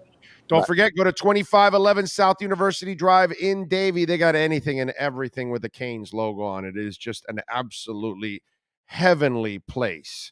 That is Caneswear. And tell all the great people, Brett, Jeff, anybody that you see out there, tell them that we sent you, that the Big O Show sent you. They'll take care of you. And if you order online, if you live anywhere else, and you want to order Dolphins and Heat and Marlins and Inter Miami gear, and of course, tons of UM gear, over $99, free shipping.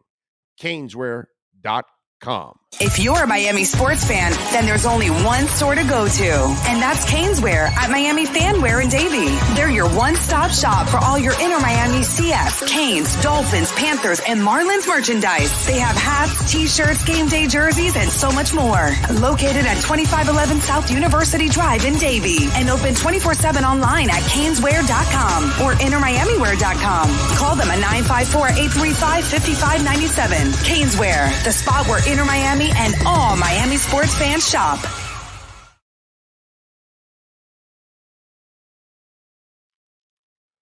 All right. Let's see. Big O, what about the Canes lost to Ohio State on the worst? Yeah, that too. I'm not going to recover from that. It's hard to, if you're a fan and you love the teams like I do. I'm born and raised in South Florida, and all I know is our teams. And that's all I love. And, that's what I've grown up with. And I grew up as a Dolphins fan and a Canes fan. And then I inherited the Strikers because they came to town, and then everything else that came to town. And so I live, eat, and breathe South Florida sports. Okay. And for me, that's all I ever want to see win. I want to see our local teams win. I'll tell you when they're bad. I'll tell you when they screw up. I'm not going to shy away from that. I've always said, if you're a blind ass fan, this might not be the show for you, because I'm going to be honest. I may love the team. That doesn't mean I'm not going to tell you I love the Marlins, but it's not going to stop me from telling you, hey man, I don't think Bruce Sherman has shown us any kind of commitment yet to winning. Sorry. You know what I mean? But it hurts when that kind of stuff happens, when the referees screw up that call, when Jimmy Johnson screws up the Penn State game. It hurts, dude. It hurts when the referees don't get Cleveland Gary's, clear touchdown over the end zone. It hurts. Hell yeah, that hurts. For sure. Bam and Adebayo injured in the finals and gives the Lakers the ultimate break. Goddamn right that hurts. Shaq and Wade get injured in a moment where that was his first year that he was with the Heat, and he was playing out of his mind. It was some of the best basketball he had played in years because he got fat and lazy the last few years in Lakerland, and he was on a mission, dude. They would have beaten the Pistons, and they would have beaten the Spurs, I believe. Yeah, so there are those moments that our local teams have been right there on the brink. And, whatever happened to them, it just pisses me off that, yeah. So it's the stuff that you never, ever recover from. If you're a real fan, if you really love the teams and all that kind of stuff, it's always going to bother you. We got to live with it. We got to deal with it. But forgetting about it and just saying, it's no big, no, dude, I'm sorry. That's never going to happen with me. No, no, no, no, no. No, it's always going to be a problem. Always going to be a problem. The Assault says UD does nothing for the Heat. He needs to retire and open a roster spot for someone who can play. If he wants to coach, the Heat will make him a coaching assistant. You know, Assault, I'm with you in philosophy that it's not that big a deal anymore, but it is to a certain extent. And I'll tell you why, and I've said this over and over again. I don't think Spo is a rah-rah coach. I think Spo is an intellectual coach. He's a super smart guy that knows how to put you in positions to win. And he's not really, he'll rip you a new ass, obviously, but he's not the guy that is going to be trying to motivate you on a consistent basis and try to reach you mentally in places like Riley used to do. Jimmy Johnson could do those kind of things. He's not really that kind of guy. He's more of a cerebral coach. And so he doesn't really police the locker room that way. So I think he uses UD for that, for the inspirational stuff, for the get in your face stuff all the time, for kind of keeping young guys in check. And I think that's why they also keep him around, because he can still play in the practice court with them. He can still show them fundamentally how to do things. He can still set the example that it takes to be committed, to be a winner and a pro. He can set all of those examples for them, because look at his age and look at the shape he's in. He always maintains the professionalism is always there with him, and being a player. And so I think that's what his usage is. How many teams have a 15th player on the roster that, oh my God, he's an amazing player? Brother, they don't even have the 11th or 12th player that's desirable, most teams. So I don't think, if the Heat were 15 legitimately or 14 legitimately deep and they let go of somebody that was, oh my God, he went on to go have some success somewhere else and you could have kept him instead of UD, then I'd go with it. But it hasn't happened yet. It hasn't happened that oh my God, they got to have this roster spot because you can't miss on this talent and you got to keep him on the roster. That hasn't been the case. So I think it's more about him being the policeman. I am with you on philosophically. I don't think he helps the Heat out at all anymore on the basketball court. But I think he helps them out probably in the locker room and policing it and those kind of things and doing some of the things that maybe Spo doesn't do or doesn't excel at. You know what I'm saying?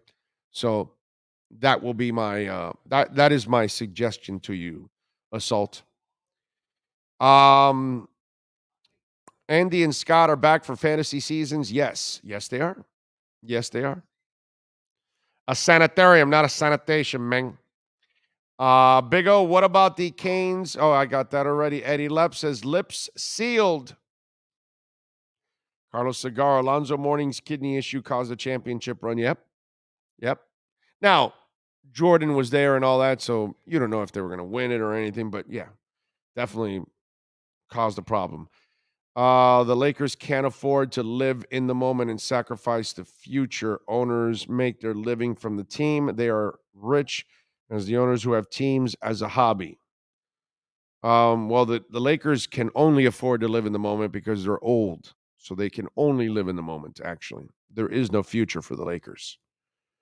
Jose Villarreal says, thank you, Big O, for all the hard work you do. Shout out from South Texas. Only show putting in work and keeping us informed. Fins up. Thank you. Agradecido, hermano. Muy agradecido, hermano. Thank you, Jose. And Sean, too, by the way. I can't do this without Sean. So make sure Sean is always in the sentence because he's always in the mix. Troy says, that Monday night against the Jets around 2001 when Vinny brought them back still bothers me. Yeah, but that wasn't anything. The was it the Monday Night Miracle or the Miracle in the Meadowlands, right? Miracle in the Meadowlands. But those games, those seasons weren't going to mean anything to either team. So I'm talking about these games that I'm talking about. They were championship moments. And it's like there could have been more hardware on this side of South Florida. And that's what bothers me big time. Johnny Rotten is in the house. He says, good morning, North Carolina here. Thompson looks good. We aren't going to let him go, are we? Thoughts? We should have kept Sinet. Hope we learned our lesson. That's exactly what I said already. I think they learned their lesson from Sinet, and I think they will keep this one, and they will keep him on the 53. He will not go to the practice squad. They will take him. So Braden Yarama says, Fins talk happen yet? Well, Fins talk happens all the time. We've had some Fins talk, yes, in the first hour and 23 minutes. UD is the new Zoe. Has always bothered me about the Little League World Series. No, I don't watch it, but it isn't rigged to always have a U.S. team in the final game. P.S. I hope some roided up dad doesn't beat me up now. Dougie Fresh, I got to tell you something.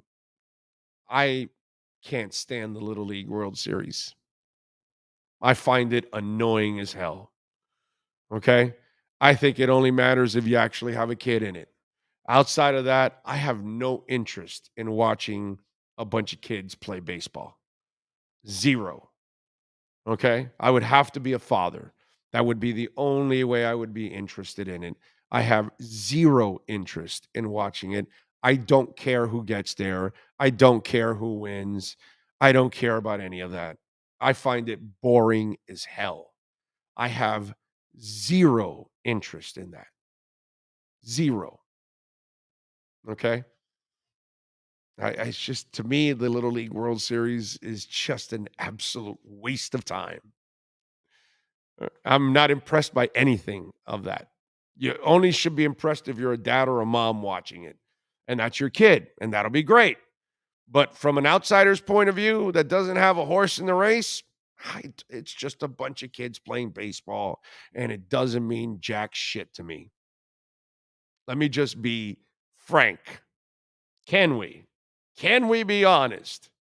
Okay? Little League Baseball, boring as hell. Got no interest in it whatsoever. What, you really tune in? Yeah, I got money riding on the boys from Puerto Rico. Let's go, 12-year-olds. You got to hit my bank account. Oh, God. Do they even, I wonder if they really have gambling lines on it. I have the boys from Puerto Rico.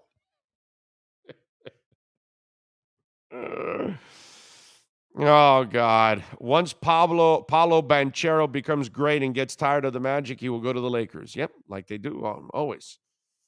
What's up, What's a big hit from the NFL you'll never forget? For me, Ryan Clark on Wes Welker. That hit Reggie Bush received always comes to mind. Yeah, and Chris Chambers, too. The one in Denver. That was one that will always, yeah. Yeah, some of those hits will stick with you. What was that? Oh, McMahon, yeah. Yeah. Yeah. Let's see. Thompson isn't really making the 53, especially with the uncertainty around CB. I can't see this team using a roster spot on a QB. We'll get a single snap all year. Well, the thing is, if you think that QB has a chance to be a backup quarterback the following season, then yeah, you do. Because that way, when you lose Teddy, you have a really cheap backup quarterback, which then allows you to go and get a positional player, because a backup quarterback is going to cost you $8, $9, $10, $12 million. So, Andy, it is very important and very smart on the cap side that you develop a backup quarterback. Every position, Andy, on the field, you got to try to find a young guy, because the contract is super cheap the first 4 or 5 years when you grab a young guy, because they can't ask for big money until down the line. So and I already told you, if you listen to the show long enough, I told you from the day they drafted him, they viewed him as a backup, and they thought that he has the potential to develop into a backup. So if he's already made a lot of progress as it is, they kept Reed Sinnett on the roster with the Eagles. He outplayed Gardner Minshew this week. Just want you to know. I mean, just so, because I know that people out of sight, out of mind, you don't keep up with it, right? But I took the time to go follow what Reed Sinnett did this week, and he actually threw a touchdown, and Minshew didn't. So he outplayed Minshew. Now, I'm not saying he's better than Gardner Minshew, but that's kind of the battle there. So Philadelphia kept him. And now Miami has got a young guy that physically, I like him better than Reed. What I liked about Reed was he was really crafty back there. He had a real good pocket awareness. You know, it was an exceptional pocket awareness, something that I never saw from Ryan Tannehill in his best day. Any pocket awareness. And so I love that about him. This kid's got some talent, like physical abilities. And I would say if he's showing you enough, what you cannot do, Andy, and I'll explain it over again, what hurt them last year was you can't have Sam Egwavon on the roster when he only helps you out on special teams and he sucks as a linebacker. You can't have Albert Wilson, who's really not helping you out as a wide receiver and does nothing on special teams. Preston Williams, who does nothing for you on special teams and barely plays as a wide receiver. And that's what they had throughout the roster. And they had certain guys taking up roster spots that weren't two-way players. So your final running back, your final cornerback, your final linebackers, those positions, they've got to be two-way players. They've got to be solid as positional players and exceptional as special teamers. That's why Cameron Good, I can already see it. He's going to make the team because he can play linebacker, he can rush the passer, and he can play special teams. Something Sam Egwavon can't do. And they saw that. Flo didn't. Flo kept keeping people on the roster that weren't two-way players. And that was a problem. So you can keep a third quarterback as long as you're responsible with the back end of your positional roster.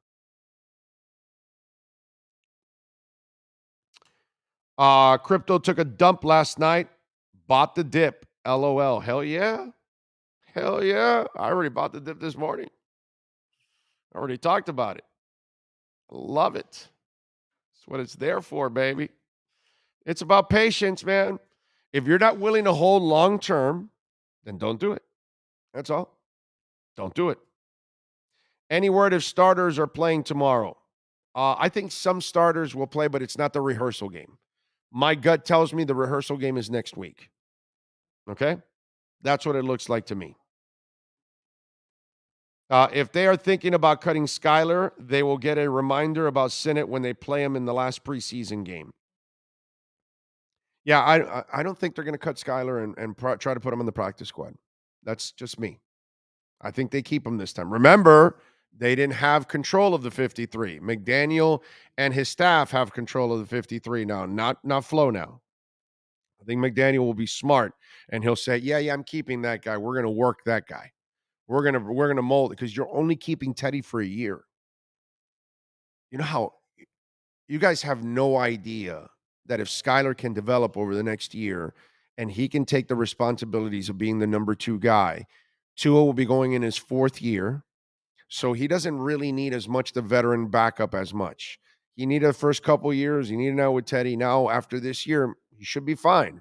Moving on. And now you can develop the backup and you can keep him. It's such an advantage if you're able to get there. Now, Skyler hasn't gotten there yet, but damn, man, he is showing us something. He is showing us something, I got to say. RedRecover.com shows us something all the time, baby. Yes, sir. RedRecover.com, it promotes when we talk about daily recovery and optimize your performance every day in your workouts before and after. Hayden Hurst, first-round pick for the Cincinnati Bengals. He uses Red Recover. My wife uses Red Recover for her knees. Sean Stanley uses it for his knees. Listen, folks, if you have a long-term injury, you are suffering from chronic pain, or how about this, scar tissue? You had some kind of an injury or operation, and you want that scar to heal as soon as possible and to heal as clean as possible. Red light therapy can help that. Not only can it ease the pain, not only can it maybe grow your hair, but it also can help you heal scars, which is amazing. Last week, we had the doc on, and we showed you the before and after with somebody that had a scar from an operation, and the before and after was just amazing how clean and how beautiful that scar was, how it disappeared pretty much with the red light therapy. Red light therapy has been around a long, long time, folks, and it's great for the kids. It's great for your pets, like your dogs, and for humans. Why? There are no side effects. It's all natural. Go to redrecover.com, check out the video blogs, check out the blogs, and of course, use our code BIG-O, get 10% off, whether you're looking to grow your hair, whether you're looking to relieve pain, go to redrecover.com. Let's take a break. Give us 2 minutes. Back with more live from the KSDT CPA offices right here in Doral.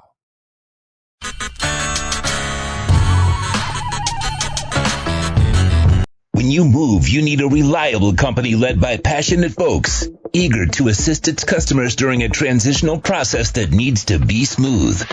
Call Essential Moving Experts at 844-368-5750 for all your local and long-distance moving needs. You can rely on Essential Moving Experts. Mention the Big O Show and get $150 off.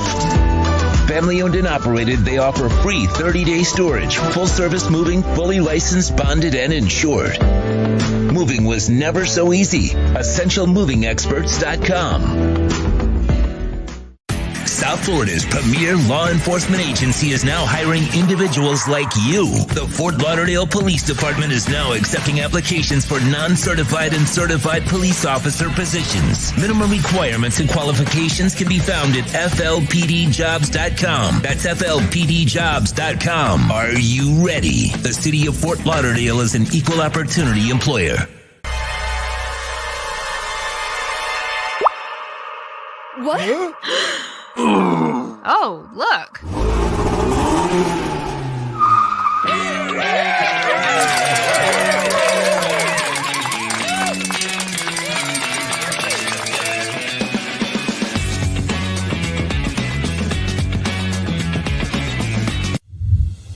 Hey guys, this is Hayden Hurst, NFL tight end. I'm partnering today with Red Recover. We're going to run you guys through some drills. I started using Red Recover last year, my 4th year in the NFL.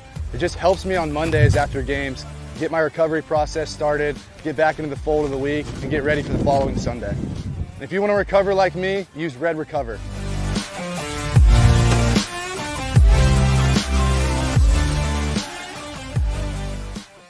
When you need your warehouse looking good while staying efficient, there's only one place to find the finest racks in the business. Pallet Rack City in Hialeah. 305-424-8547. That's 305-424-8547.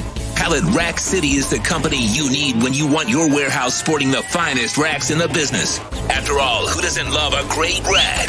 Pallet Rack City. 305-424-8547. That's 305-424-8547.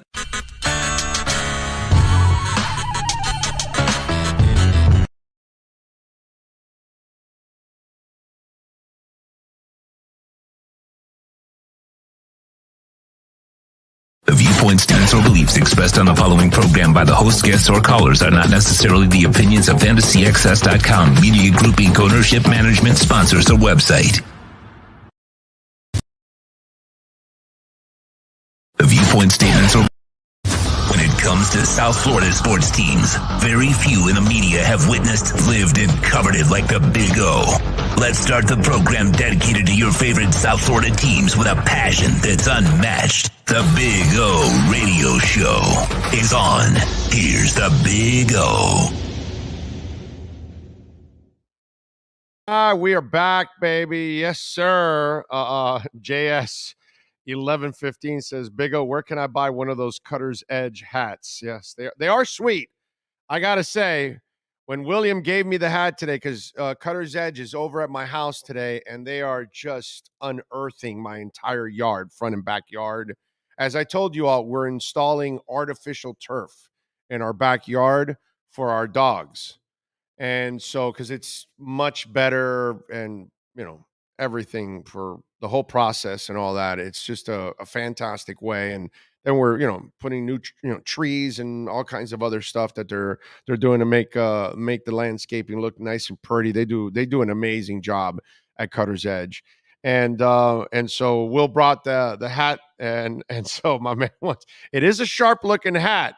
So I don't know if they sell it. You know what I'm saying? But I know that if you become a customer and you ask them for a hat, they probably will give you one. But I'll talk to Will and see if maybe we'll do something. Maybe we'll have a little giveaway. We can give away a hat or two or something like that with Cutter's Edge. We'll do that because it's cool. I'm going to get a KSDT hat also now. Alan Kinkel's going to give me one because I asked him, hey, man, I've got a beautiful polo shirt.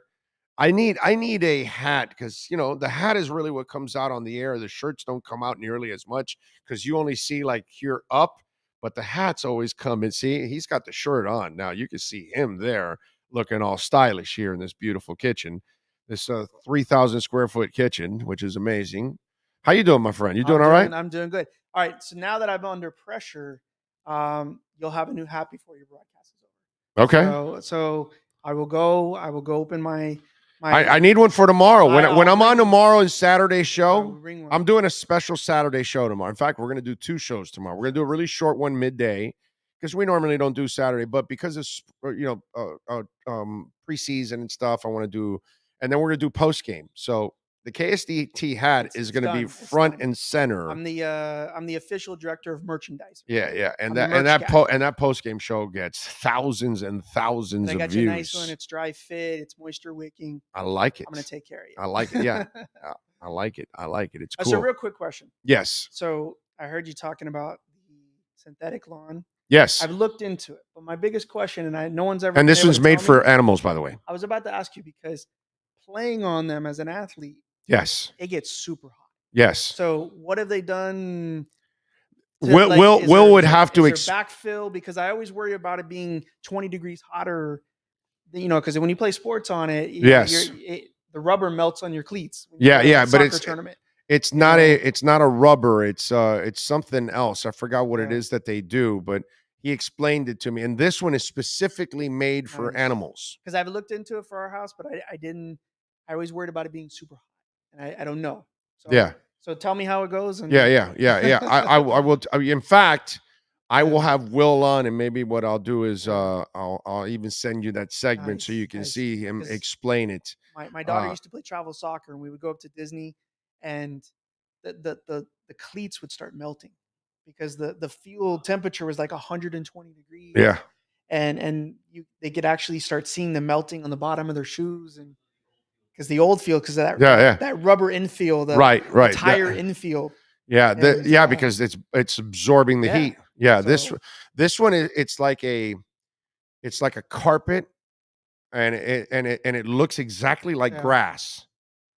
It has even a little bit of the light brown with the green. You know, it's like it's really cool, but and it's not where you see all that rubber kicking up or anything. It has none of that. It's different. It has like some kind of some filtering rocks under it and stuff like that. So yeah, it's actually a really, and it's made for animals. That's good. It's exactly specifically for, and since we have so many, that's the one thing that I wanted to do for the backyard. So when they're out there, it's a lot more comfortable for them. I really want to do it. If you have animals, it's and then the maintenance, cut it. There's no maintenance. There's no maintenance. There's maybe zero maintenance. Come outside with a leaf blower, a vacuum cleaner. The only thing we do is the only thing we do is we'll scoop up the turds. Probably hose it down into. No. You're better off. We do it at home even with grass. We don't allow it to sit there because we have 5 dogs. So they run around chasing each other. So if you leave turds all over the place, the idiots are going to step all over it and fall on it or whatever because it's 5 dogs. You can't control 5 dogs. So we have the scooper, and the second that they dump, we go boom, we go pick it up and put it in a little pot. There you go. And then what he suggests is that after you pick it up, you just rinse and then let the rest fall through and filter out. And the brilliance, by the way, of it is they're going to make it angled this way so everything flows into the plants. So when you water or when it rains, everything goes into the plants. So it's really so irrigating and everything is, they engineer it in a way where it also benefits the plants too. So a possible business pretty cool. idea is to combine the Roomba with like a kitty litter and have it go in the backyard. Closer. The biggest, we get a Roomba with a kitty litter. Right. And then it just goes in. That would be business and work on that. That would be a business idea. Yes. backyard cleanup. Yes, but So you heard it here first. I'm going to patent that, and we'll work on that. Yeah, no more dirt tracking. Yes, that's the Yeah. other thing. My maid and my girl, when she takes a dump, she then Yeah. and she's kicking everything up. With the artificial turf, they don't do it anymore. Okay. They don't, because Will has it. The owner has it for his dogs, and he goes, the second they feel it, they go, oh, this is not. Oh, okay. They don't do it anymore. So I'm looking forward to that also, because she won't be doing it, because man, she can dig in and just rip up the grass, and there's dirt flying all over the place. Because I don't cut her nails. She's got like talons. Yeah. It's a dog to protect. Why the hell am I going to cut her nails? You know, if somebody comes in the house, you're going to feel those nails, bro. that's the way I look at it. I mean, hopefully she would bite instead of scratch. Oh, she's gonna do both. There you go. She's gonna do If both. You don't want your dog to no. snap She's at somebody. she's gonna bite. She's gonna bite, but then those claws are also gonna get you too. Yeah, people come to our house and they're like, "Does your dog bite?" And I go, "Come in at 2:00 in the morning. We'll find out." Yeah, exactly. Of course, my dog bite. Why would I get him? He's an animal. Of course, he's gonna bite. If you're active aggressive towards him. Yeah. Yeah. 2:00 in the morning, anybody bites. Yeah. Does your dog bite? Not me, but you. Yeah. Yeah. You know, I have an 80-pound German Shepherd. Well, let's not risk that. Yeah. You know. Yeah. I'm with you there, man. Yeah. All right. So, you pumped up for the Dolphins? I mean, are you as excited as we are about Tua? I am. It's one of those, but it's early. It's August. You always get excited, and then sometimes you have that. Is it going to be our year? Is it not going to be our year? But it's one of those. I love the fact that he has a receiver core to throw to, make some things happen, move it around. But it's exciting. But it's every year you get heartbreak. So we hope it's the right year for that, and you got to just throw your support behind him and see what he can do. So. I'm a fan of the kid. I believe in the kid. I just think everything around him has been terrible. And you got to build. You got to give him opportunity.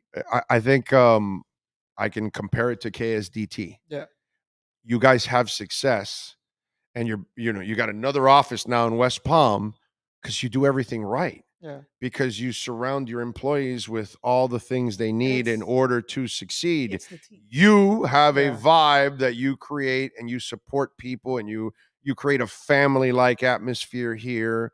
And if I just saw an interview I talked about yesterday, Hollywood Brown. He was with the Ravens the last couple of years, but because their offense is a running offense and he's a receiver, he was like, man, they didn't need me. Right. I didn't feel part of it. You know what I mean? And Tua wasn't a part of Flo's plans, and he knew that he wasn't supporting him. Yeah.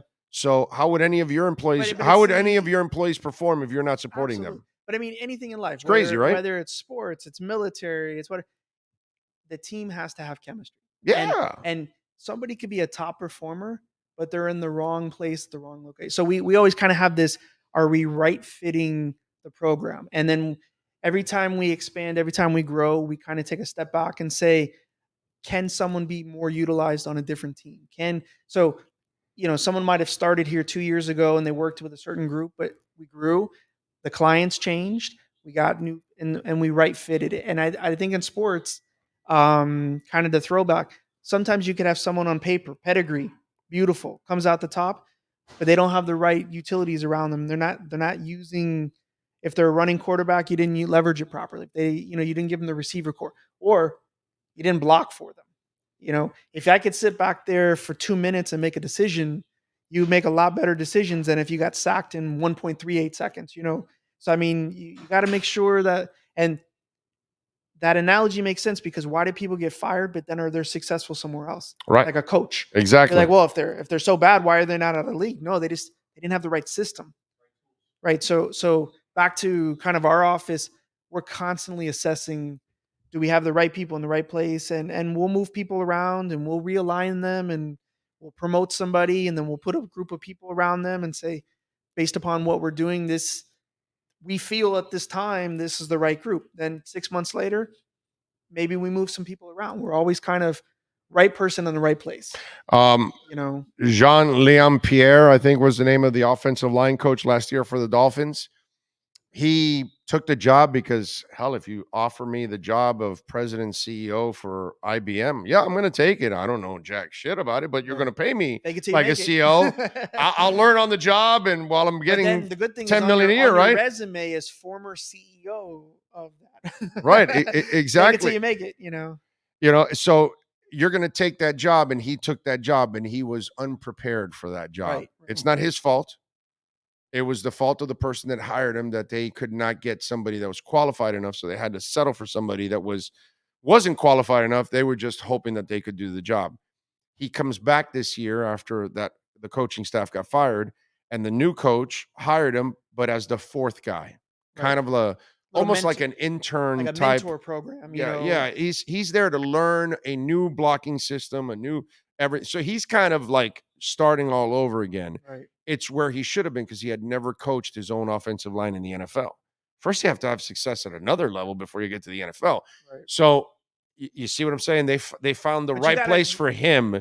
Was you not the lead guy, was the fourth guy. But the more important thing is he will be the lead guy. Right. In a couple years. Exactly. And you just gotta put people above him that he can learn from, but sometimes people get To me, that was the positive, right? Because they looked at him and said, "You're a good man. You're a good worker, And you will be our leader. And you could be Just a guy. 3 more years, 5 more but years. you're not ready for it. Right. But we want you on the team. We want you because we think you bring qualities Absolutely. that we like, and we can then mold those qualities and get you climbing." Because he also knows McDaniel's very smart, which I'm sure you guys have to do this too.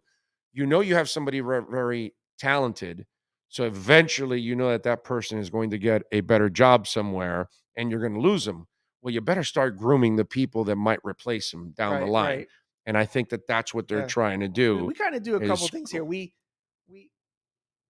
everybody that comes in the door, we kind of do a character assessment, and we say, do they have the tools? Maybe not now, but their skill versus will, right?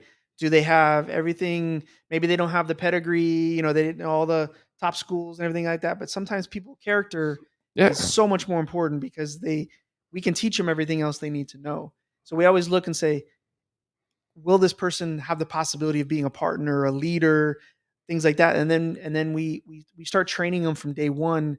Like we just had a bunch of folks that got promoted over the summer, and we had like 24 people get promoted, which is a nice class of new leaders and managers. And the very next morning, we had a breakfast for them. I started teaching them a class on next generation. Okay, now that you've made it to this level, we need to start talking about 2 levels above you, because I need you to start today thinking about, you can't wait 2 years to start thinking these strategic. So we're already instilling, you're not at that level yet, but if you start walking and talking and thinking and acting today, it takes time. And eventually it'll become natural to you. Right. And then in 2 years, when there's an opportunity to go to the next level, or 4 years, there's no, I have to now go get all the skills. No, you've been groomed over the last 2 or 3 years. Maybe you didn't know, but we were doing exactly that same thing, where you're sitting behind people that have already been there, and they're saying, we need you to do this. So we had a program called Next Generation, Next Gen Leaders. And we were talking kind of these real high level, emotional intelligence, multi-generational communication, like these real, things that you learn like in psychology, and unrelated, had nothing to do with accounting. It was, how do I be an emotionally intelligent leader? How do I understand this next generation? How do I communicate, coach, mentor, and things like that? And we talk about that all the time. You may be off the charts with your accounting skills, but if you can't lead a group of people, and if you can't talk to them, and you can't engage them, those are the things that we can teach you the accounting skills all day long. But sometimes people need that little push on emotional intelligence, communication. We have 5 generations in this office. 5. Wow. We have 2 18-year-old interns, and we have 2 81-year-olds. Wow. They love it. We can't get them to leave. Right. One of them is Jeff's dad. And he loves it. And we were like, why are you here, kidding around with him? And he goes, he kind of made us cry one day. We're like, why are you here? And he's like, one, I love what I do. And he goes, and I get to see my boys every day, because both his sons work here. Okay. So we're like, okay, make us cry. But, but he shows up every day at 6:30, but he just loves what he's doing. And so We have two. So imagine the communication gap between an 18 and an 81. Quite a bit. Five generations. Quite a right? bit. So we Quite a spend bit. a lot of time on how to communicate cross, generation. If you're, a baby boomer, how do you talk to a millennial? How do you talk? And it's all got to be inclusive and encouraging, but you got to get stuff done too. I'm with you. So we always kind of, we always, day one, when they start working here, we start talking about putting things in context. Like, that 81-year-old has 60 years of knowledge, right? They may not know how to TikTok, but they know accounting, right? Right. So we can learn stuff from them, right? Right. And then how do we mentor those two together, where you kind of give them a little technology and they'll give you a little bit of street knowledge on how to deal with clients, and because they've seen everything. I'm with you. Right. So we kind of blend people together. We kind of have like a little buddy system here. It's kind of unorthodox, but it really works. Alan Kinkle from KSDT CPAs. By the way, we got 3 offices. I think I said Dadeland, or I said Doral before. It's Dadeland. Dadeland, Weston, and West Palm Beach now. And listen, it's not just about accounting. Of course, they can do that for your business and, of course, for your personal. But tell us a little bit more about all the other things at KSDT that maybe people won't realize, and they may need these kind of services right away. No, absolutely. So we're a full service accounting firm. We've talked about this before. That means a lot of things to a lot of people. So it's really, if you're a business owner, if you're residential, we can help people from startups get incorporated, help them grow, help them supply chain, all the way to the point of selling their business. And then when they sell their business, then they have estate planning issues and wealth management, and they need to get valued on the business to sell it. They have international problems. So we kind of cover the whole spectrum. If you're a business owner, there's a niche that we probably have. There's an expert that can kind of walk you through the intricacies of international, or, selling your business, getting it valued, or estate planning, or everything in between. Startup, how do we help you grow? How do we help you run the numbers? And, a lot of times people start businesses and they're an expert at whatever it is, building a boat, let's just say. They have no idea how to run a back office. They have no idea about payroll. They have no idea. And your expertise is building that boat. Right, exactly. So sometimes you got to go out and get the experts in marketing. And, a lot of times we always tell people, we kind of have a little phrase, follow your dreams, we'll handle the rest. Go do what you do. Right. Make those cakes, but then let somebody, handle the back office, handle the accounting, the finance, the funding, the loans, so they can help you with your business. You never know. You focus on your expertise, and then we'll focus on our expertise. They do it all: forensic accounting, business valuation, management advisory services, healthcare advisory, property management, wealth management, valuation, tax. They do it all, assurances, you name it. All you got to do is dial it, 305-670-3370. That's 305-670-3370 for KSDT CPA offices in Dade, Broward, and Palm Beach counties. Alan, thank you, my brother. Thank you. And we look forward to our hats. Because And, you got to get Sean one too. You see the pressure? You see that? The clock's on me already. The idea. We got to put pressure on you. Pressure's on Tua. Pressure's on you, bro. All right, I'll go get hats. Okay. All right, guys. Thank you, very Alan. much. Appreciate you. All right. All right. Good stuff as always here at KSDT CPAs. Don't forget, folks, you can always reach out to us on the Welt and Rayom text line at 855-912-1056. That's 855-912-1056. If you want to get in, John Padilla says, 4 days in my new job, already sneaking in some Big O show. I like it, John. You're a corporate time-stealing weasel, as the great Jim Mandich would call you. All right? We always keep Jim Mandich's, spirit alive here on this program. So we love all of our corporate time-stealing weasels out there. Let's see. He says, I would totally use them if I had a lawn. JS. Big O, thoughts on the Manti Te'o docu. I know you talked about it before. Is it some serious disturbing stuff? Is it poor Manti? I have not seen it yet. I just mentioned that it was going to happen, but I have not watched it myself yet. You watched it? Was it good? Well, give us the scoopage. Was it any good? Yeah, it was weird because, again, I remember the whole I guess the saga and everything that went through. Yeah, I was doing radio. We were making fun of it. Yeah, but you don't realize like how long it actually was going on in the intricacies of the person that was running this and what they were doing. And then also, you know, I mean, I don't know if you, I guess you call it naive, but it was the way he was raised. Like he didn't question everything, even the parents. And I don't want to spoil the whole thing, but they interview Manti's parents. Like the person that was running the intricacies were talking to his parents as well. It wasn't like this was just Manti Tao, or I keep Manti saying Teo. Well, there you go. It wasn't just like this was just something that was, they were talking to his parents, the family, like. So this person went all the way through and rigging this whole thing. Yeah, and they created their own family. Wow. To the point to where they used what's the best way to, I think it was a niece. She used the niece to talk to Manti to keep it going. Wow. And then they went to a game. Oh, he sent the niece? The little niece went with what he thought was her cousin because she was, I can't remember at this time if she had already passed away or if she was injured in a car accident. And so she sent the niece? No, the person, you have to watch the whole story, but the person that was playing the game brought the little niece and gave a bear, because she liked Build-A-Bear, to Manti at a game. And there's video evidence of the person, somebody shooting something, where you see Manti, hugging the person. Like there's wow, this is like catfish. Like, oh my goodness, man. It was like big fat ass catfish. There was a lot of things involved to where you're like, light bulbs probably should have went off. But when you see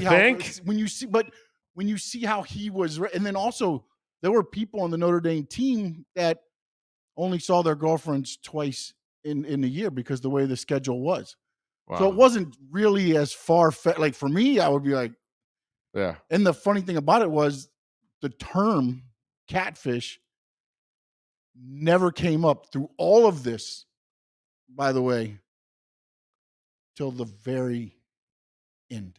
Wow. But dude, the story itself, unbelievable. Unbelievable. I guess I'll watch it. I'll watch it this weekend. I'll watch it with my wife. What the hell? She'll be laid up recovering anyways the entire weekend, recovering from surgery. Yeah. So, but I mean, it was a very intricate plan. Like it's yeah. Carlos says, I saw it last night. I always felt bad for him. It made me want to punch the guy who did this to him in the face. I hope Teo gets a badass job offer from this. Yeah, there they are, the bots. They're back. Oh, so wait a minute. So what happened? You had them blocked? You put the words in that you can block. So I had like nude, but then what they did was they put nude dash HD or XYZ. So then you get that one, but now they put a period at the end of it. They don't stop, dude. The bots don't stop. Always. Damn. What are you going to do? Oh, well. All right, 855-912-1056. That's 855-912-1056.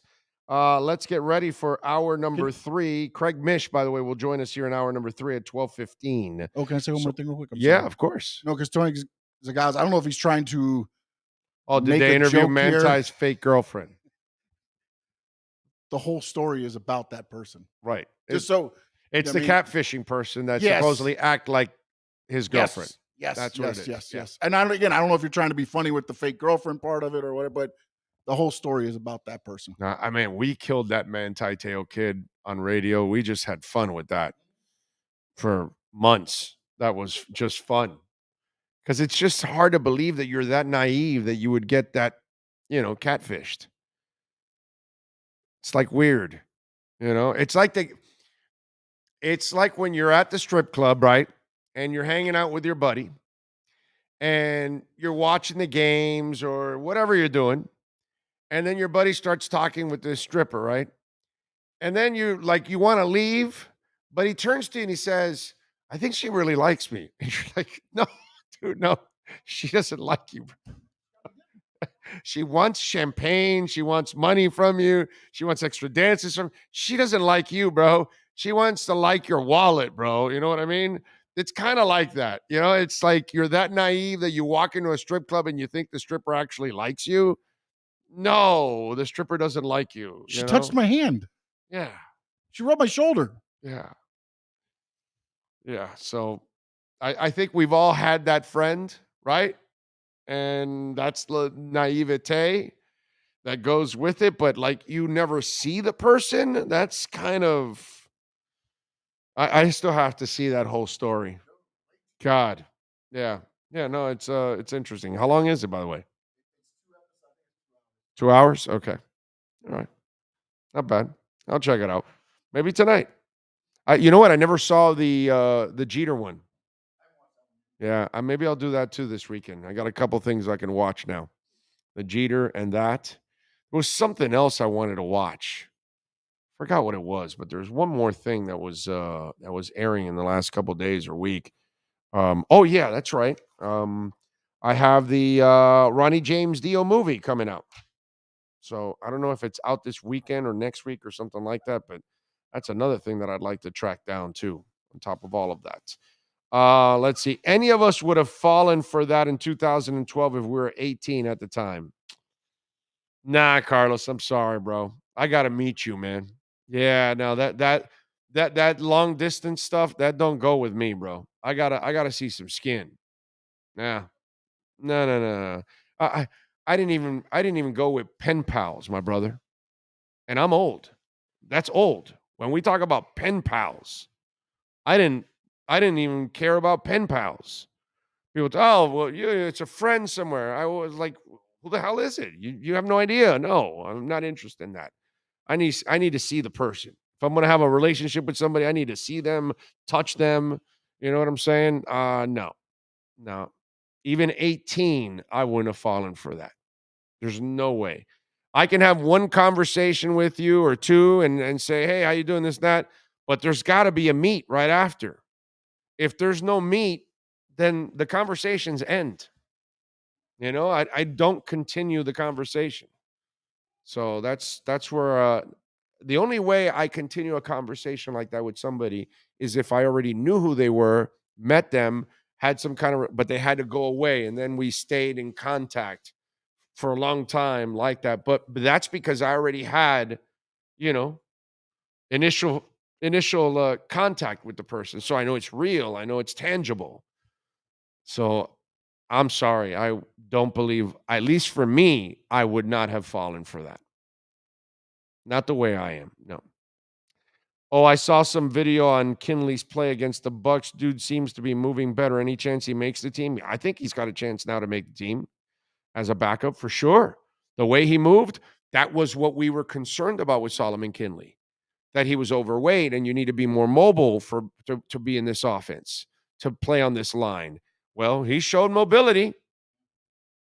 No doubt about that. And the one play when Gaskin got the 20-yard run, the Bucks did the stunt back inside, and he overran it at first and was able to crack back down, and actually was what made that lane. So you could see that they're playing faster. It just feels like they're playing so much faster and more comfortable. Like yeah, okay, I made a mistake, but I got back to fix the mistake. It's because you have, remember, this is what happened last year. Okay, this is why everything was a disaster, and we talked about it all the time. Okay, last year you had a quarterbacks coach that had never been a quarterbacks coach in the NFL. You had offensive coordinators that really were never offensive coordinators in the NFL. You had an offensive line coach that was really never an offensive line coach in the NFL. So how in the hell are you supposed to have success? So now what happens, Sean? What comes in? Darrell Bevel. He's done it forever. He knows what the hell he's doing. Mike McDaniel. He's done it forever. Frank. He knows what he's doing. Matt Applebaum has been coaching offensive line.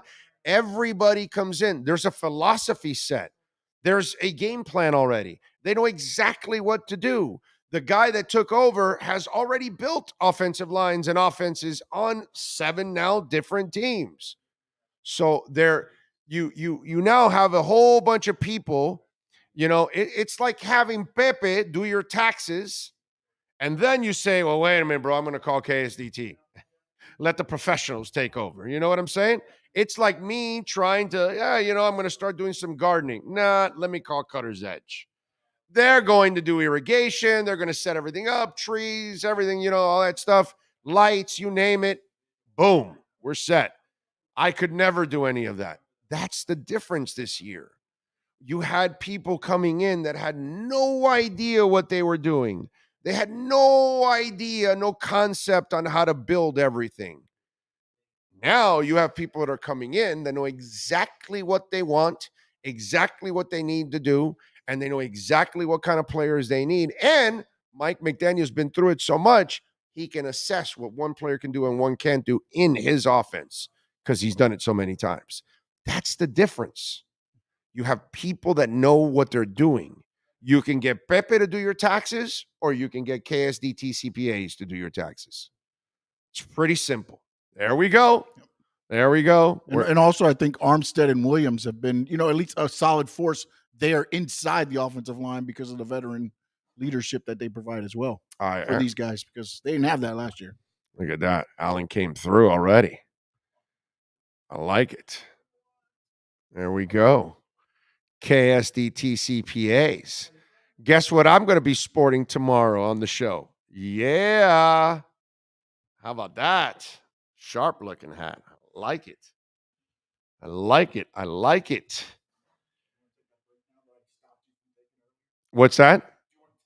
Yeah. It is 12:09. I was going to take the break to go for hour number 3. Well, guess what? Hour number 3 is next.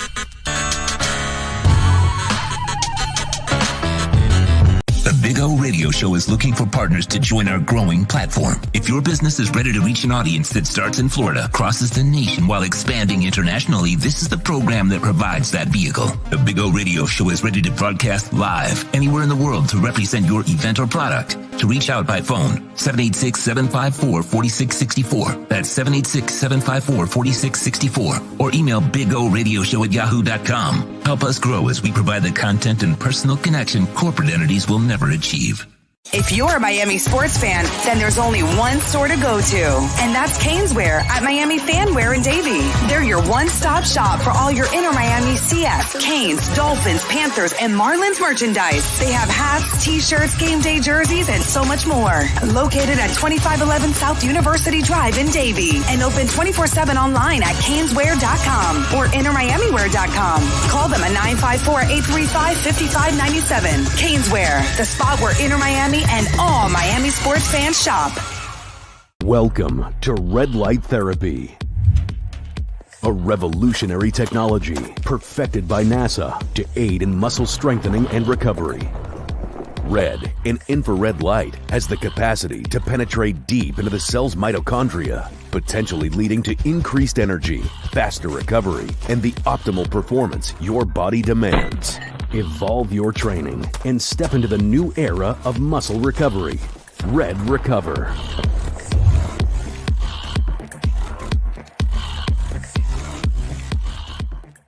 Why is it that you get locked out in the worst moments of your life? Where are my car keys? Man, I can't find my house keys. In those frustrating moments, you need a locksmith you can count on.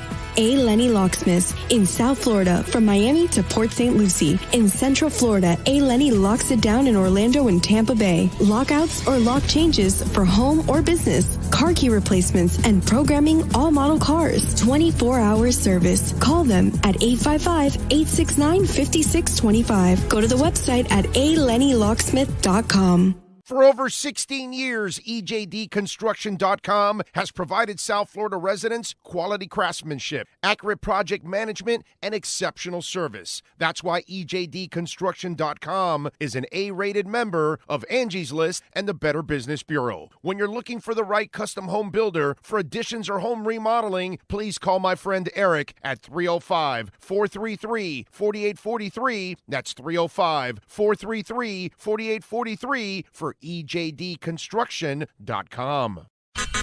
The viewpoint, statements, or beliefs expressed on the following program by the host, guests, or callers are not necessarily the opinions of FantasyAccess.com, Media Group Inc., ownership, management, sponsors, or website. When it comes comes to South Florida sports teams, very few in the media have witnessed, lived, and covered it like the Big O. Let's start the program dedicated to your favorite South Florida teams with a passion that's unmatched. The Big O Radio Show is on. Here's the Big O.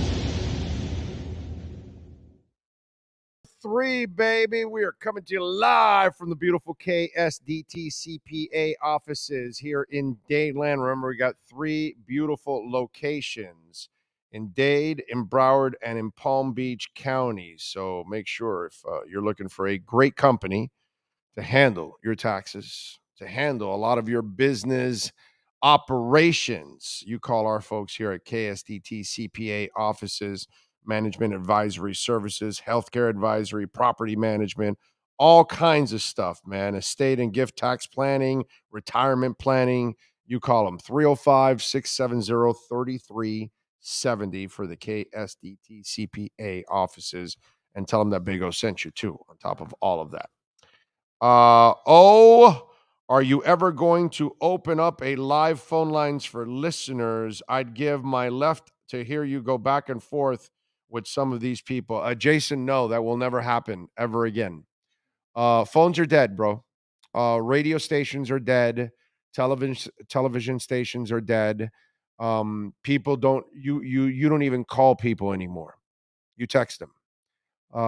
When we did the onside radio, the only regret, well, I have other regrets about it, but professionally, the only thing that I regretted that I did on that station that I shouldn't have done were extra phone lines for listeners. That was useless. The phone lines would have been good just for the interviews, and that's it. It is useless to take phone calls nowadays.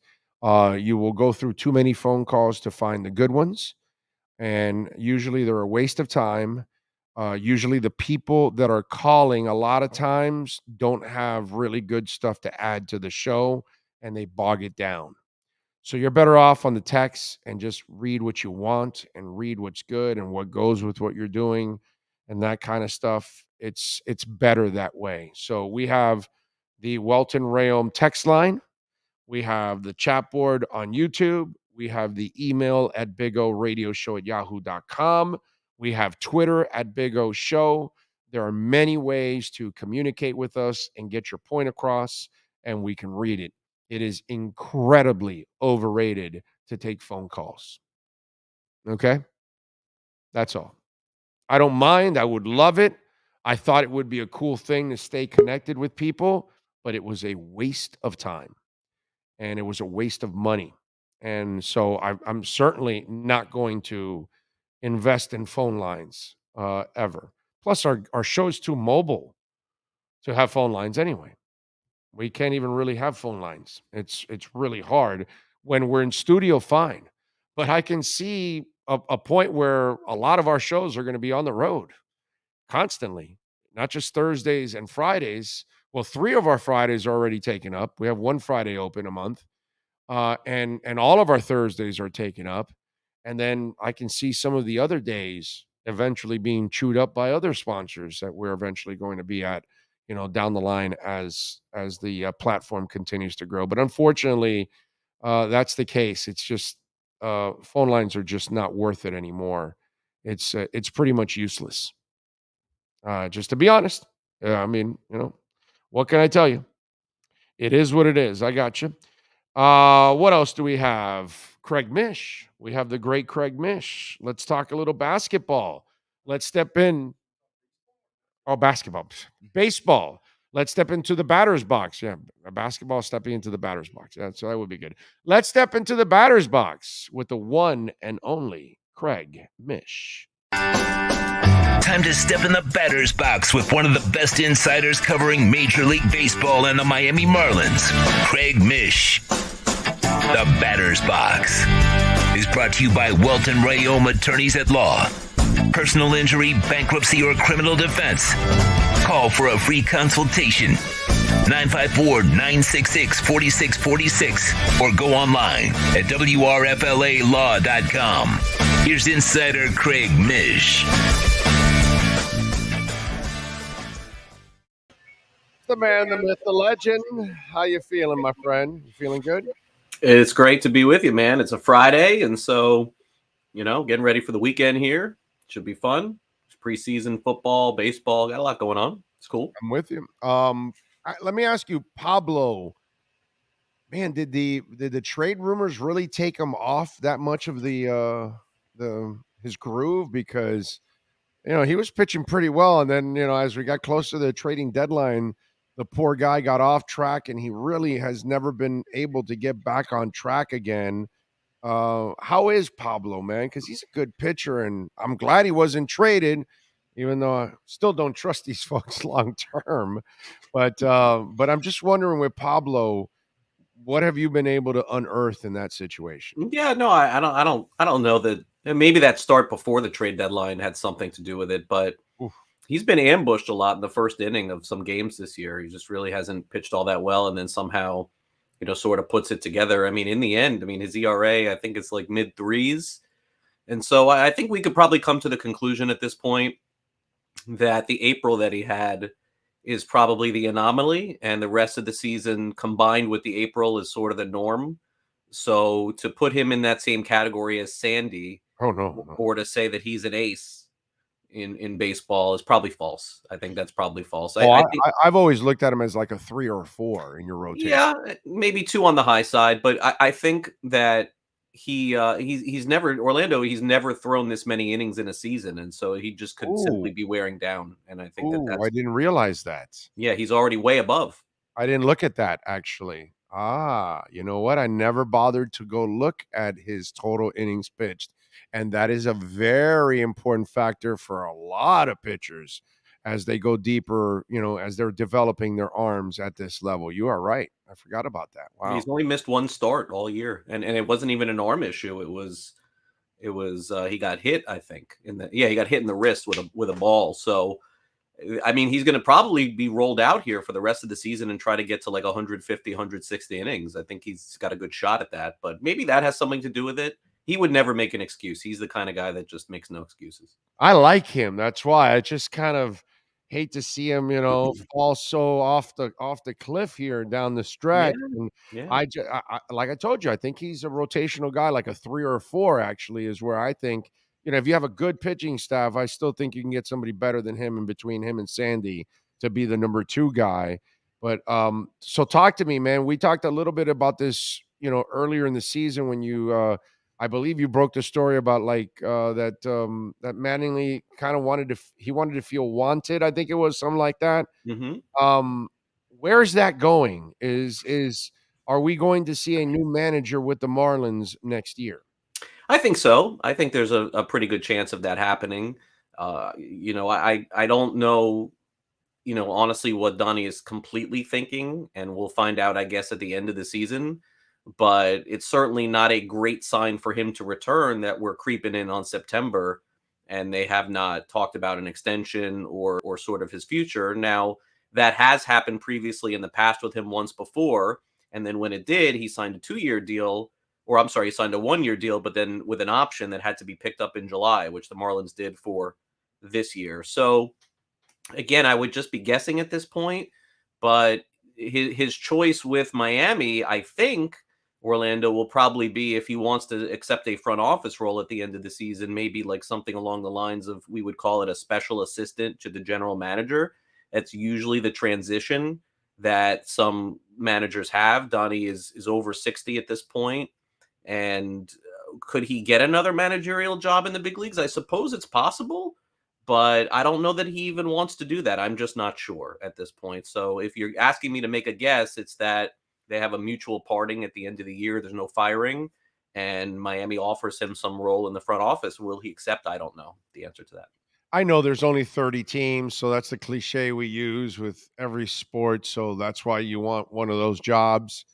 But also, you have to think, if you're really not committed to winning, do I really want to manage this? And that's the other thing that, okay, if Manning moves on, which he should, because why do you even want to coach, manage this team when they're really not committed? But here's the other thing now. Whoever you get, you're really not going to get a top-level manager, because top-level managers are not going to want to come here because you're not committed to winning. So this just becomes like a vicious cycle that we're Yeah, continuing to I be don't in. know that I agree with that. I think that any manager, Orlando, I'm sorry, any up and coming manager, like a bench coach of some kind, is not going to turn down the opportunity to That's be a what I big mean. league The manager. whole thing, yes, there's only 30 of them. I get it. So I guess, like, if you were to ask, if to your point, if I was to go by your point, would Joe Madden come manage the Marlins? Probably not. Understood. Understood. But he's Joe Madden, you know? Like, I think that there's probably a long list of bench coaches and former players that would take their first opportunity to coach this team. So any managerial job is, to me, a destination job. But to your point, like, if Buck Showalter, who's now with the Mets, Joe Madden, managers who have sort of been through it, who have won a World Series, would they come here? I mean, look, that's hard for me to say. I still think that, like, for example, the Rays have a bench coach who has interviewed now the last couple of years for jobs. Of course, that's going to be, someone they'll probably interview again, and then we'll just have to see where they go. If that ends up happening, by the way, Mattingly could be back for all I know. I'm just guessing. Yeah. What is the plan, man? What is, it's like, I hate to like kind of beat a dead horse almost, but are they, do they have awareness of wanting to build anything? Because at least I see, I get that they're like in that Panther zone, but I give Viola and Sifu credit. They have committed long term and they're starting to get the results, on a long term basis. Is it what is it about this ownership group? What do they need to do? What do they need to see? Or is there no plans to really make a commitment to try to win? I think that they have to take a deeper look at what they're doing inside their own building, and look inside their front office, and look inside their player development before anything else. Because remember, Orlando, if we're sitting here talking about this last year and we're having that conversation, who are the leaders of the team at that point? It's Derek Jeter, it's Gary Denbo. They're both gone.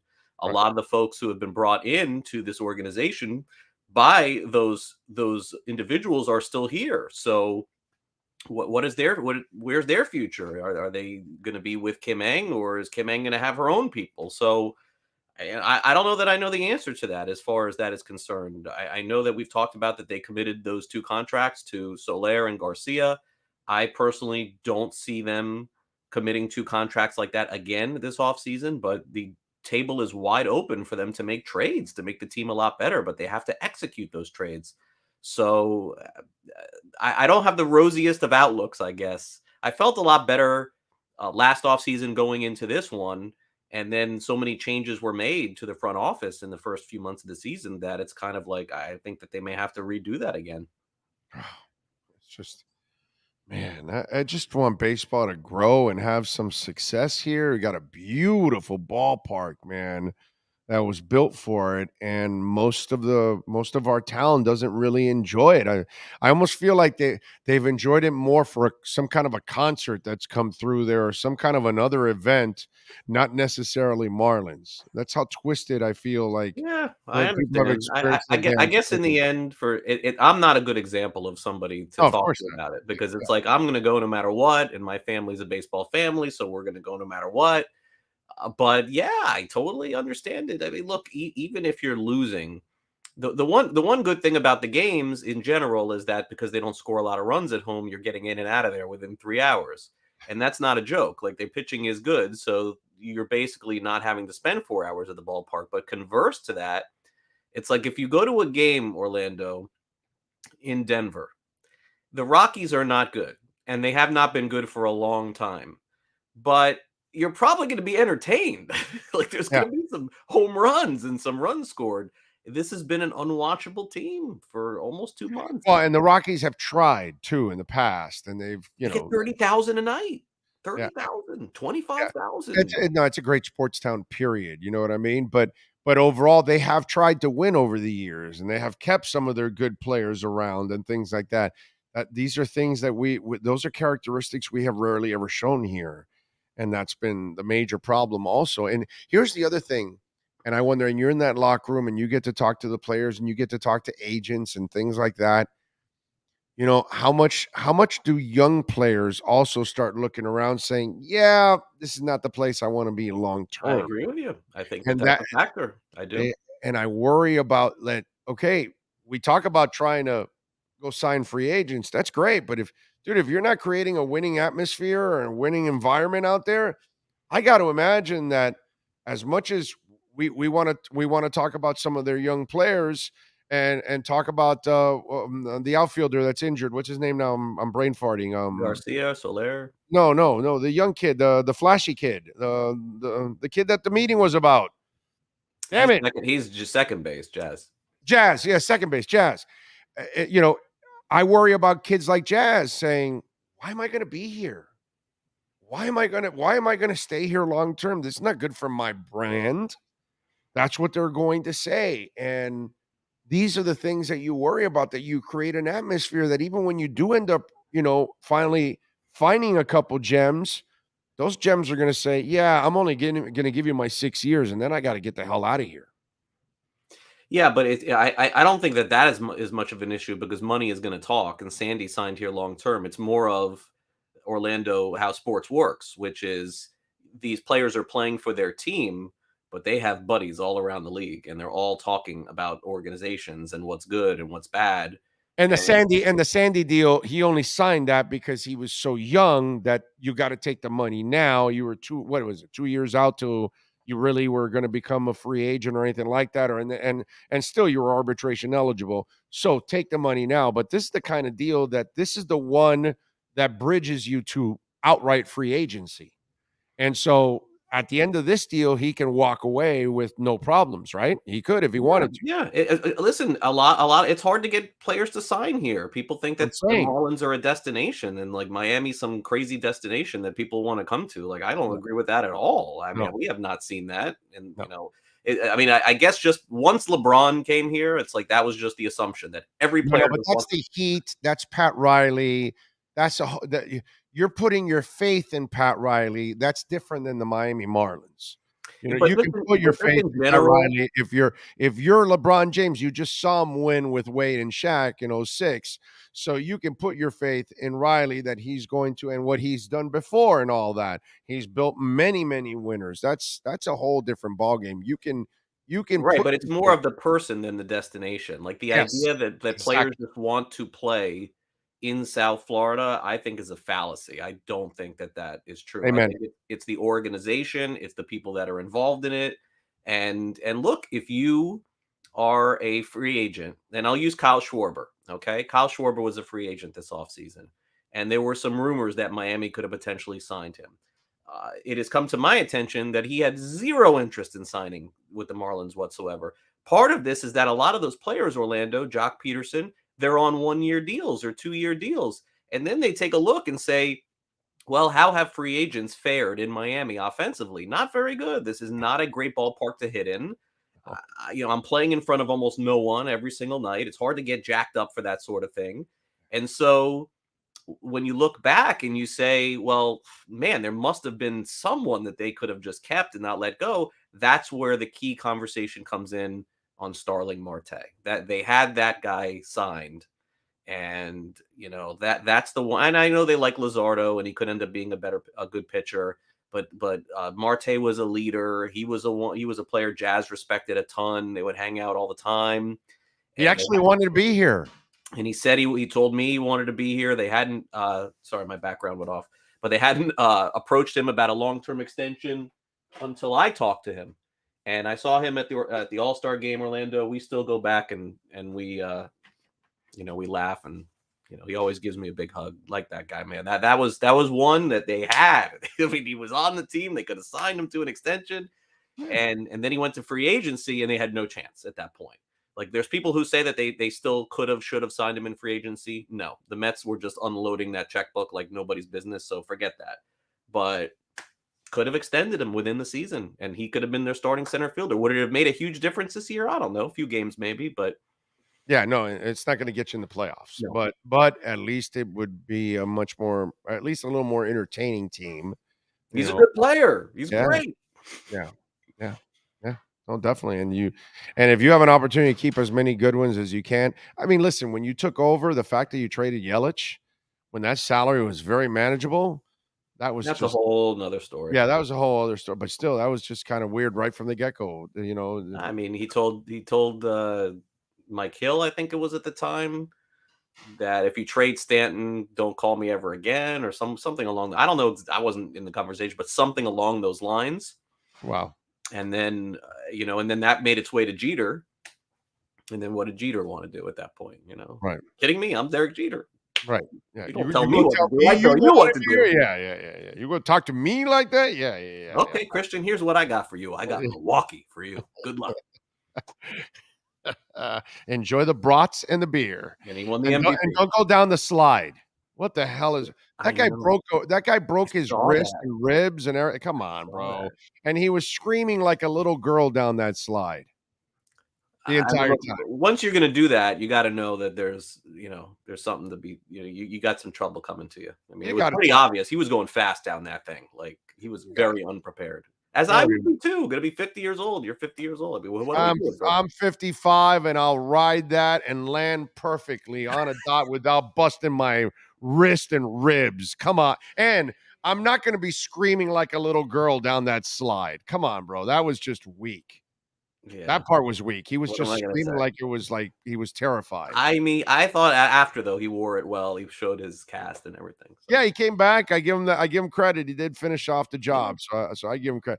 But once you've been down that, like I talked about this yesterday, once you've been down the Wet and Wild straight, that Bernie's Brewers slide is come on. I'm not big on that sort of stuff, but yes, I understand. I know you love going to those parks and stuff like that. Your daughter's getting old though to go to that, right? Yeah, she's 22 now. So yeah, she's not doing those things anymore. No. My wife doesn't want to do those either at all. All right, follow him on Twitter at Craig Mish. Catch him on the Sports Grid. Tell him about the Sports Grid, Craig Mish. Yeah, football season's coming, so a lot of our content is 11 a.m. fantasy football previews now till 12, and then I'm on every day 2 to 3 Eastern on a show called Newswire, where we go around the country and talk about places that have legalized sports betting, which are coming, which may happen, may not happen. We talk about Florida a ton, California, and then the places that are legal, like New York, New Jersey, Kansas, by the way, going to be legal in 2 weeks too. We had it. We had it here. We had it for like 2 months. And it slipped right out of our hands. Did we really have it though? Did we really have it? I don't think so. Oh, we kind of had. Hey, listen, I ended up winning money with that app, so it was going well for me right now. I mean, listen, I'm on a streak right now with my liquor split matchups of the night. I'm 27-14-1. Okay, that's last 42 games. That's a pretty good streak right there. 65%. Yeah, that's pretty good right there against the spread. So yeah, no, it was actually going well for me on that app. Damn, that was fun. It was going well for Calvin Ridley too. All right, so Sports Greg Swings and Mishes also is the podcast on the Marlins. Make sure you subscribe to that and follow him on Twitter. Much love, Craig. We'll catch up next week, my friend. Appreciate you. Well, one other thing I would, if you haven't seen it yet, ESPN Plus has the captain, the whole series, and the 7th episode is the one that I'm in. I was in a lot more than I thought I was going to be, so you could check that out too. Well, I will watch it tonight because I have not watched that stuff. Yeah, I was in it a lot. I'll watch that tonight this weekend. And what was the other thing? Oh, I got to watch the Manti Te'o one. Oh, I know. I'm going to watch that this weekend too. Those 2 things I got to watch this weekend. The wife just had an operation, so she's up in the bed right now for the rest of the weekend. So it's perfect for us to watch a whole bunch of things together. There you go. All right. Well, give my best to her and your daughter, and I'll talk to you next week. You got it, my brother. Much love. There you go. The great Craig Mish. We love him. Follow him on Twitter at Craig Mish. Let's step out of the batter's box. You've been listening to the Batter's Box with MLB and Marlins insider Craig Mish. The Batter's Box is brought to you by Welton Rayom Attorneys at Law. Personal injury, homeowners, or condo property damage, bankruptcy, or criminal defense. Call for a free consultation at 954-966-4646 or go online at WRFLA.com. Download any episode by subscribing to our podcast at Big O Radio Show on most platforms. All right. What else do we have here? Ooh, yeah. The boys at Cutter's Edge took a picture in front of the big old palm tree they're putting there in front of the house. Thank God.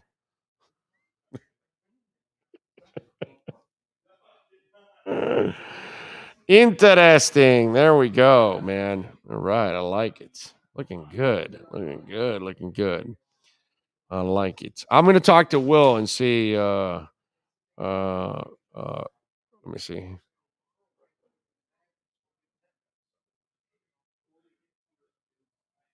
There you go. I'm telling him about that. I'm telling him about the hats.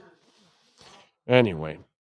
All right. What else do we have? If the Marlins would have kept and not have fire sales every other season, we could have been the Yankees of the South. I don't know about the Yankees of the South, but with the real ownership and keeping talent, they would have been a really good team year in and year out. There's no doubt about that, my friends. I'm with you. I'm with you with that. Madden overrated, damn near though. Threw away Cubs World Series. Yeah, those pitching decisions is what you're talking about, right? Big O Mike Tannenbaum said that Mac Jones can have an MVP year this year. Well, now I know that for sure he won't have it, so that's good to know. What else do we have here? All right, I see. Oh, somebody's saying Matt Collins. I don't think Matt Collins is the number 2 wide receiver with the Raiders. Don't believe that because they have Renfro. They have they signed the guy from Green Bay, Devontae Adams, and they have Hunter Renfro, who's probably the number 2 wide receiver there. Let me see. And Mac is probably their 3rd or 4th guy because they also have the Keelan Cole kid who was with the Jags and then went with the Jets and now is there with the Raiders. So that would be another guy that they have on that list. So I would imagine that Cole and Hollins are battling to be the 3rd and 4th guys. Hunter Renfro is the number 2 there. Devontae Adams 1, and then Hunter Renfro 2. So I see. I forgot who it was that put it there, but yeah, I would disagree with that one. I would say Zay Jones is. I don't see Zay Jones on their roster. Is he on the IR? Let me see something. He might be on the IR or something. I don't see him here. I don't see him on the roster. I don't see Zay Jones on the roster. Yeah. Is he playing? Maybe he's on another team. Not the Raiders, but I don't have him here on this roster unless they made a mistake. Oh, my God. The Raiders have a guy. Oh, this is awesome. They have a guy named Stoner Dillon. Now let me ask you something. Your kid's born. He's on the Jags? Oh, okay. So Zay Jones on the Jags. That's why he's not on the Raiders roster. So your kid's born and you and the wife decide to call him Stoner? This guy's name's Stoner Dillon. Stoner Dillon. I mean, maybe his dad likes to get high and the mom likes to get high. Maybe they're hippies or something, or he's kind of young for their parents to be flower childs or children or anything like that. But why? What were you going to say? No, my dad's name is Stoney. Okay.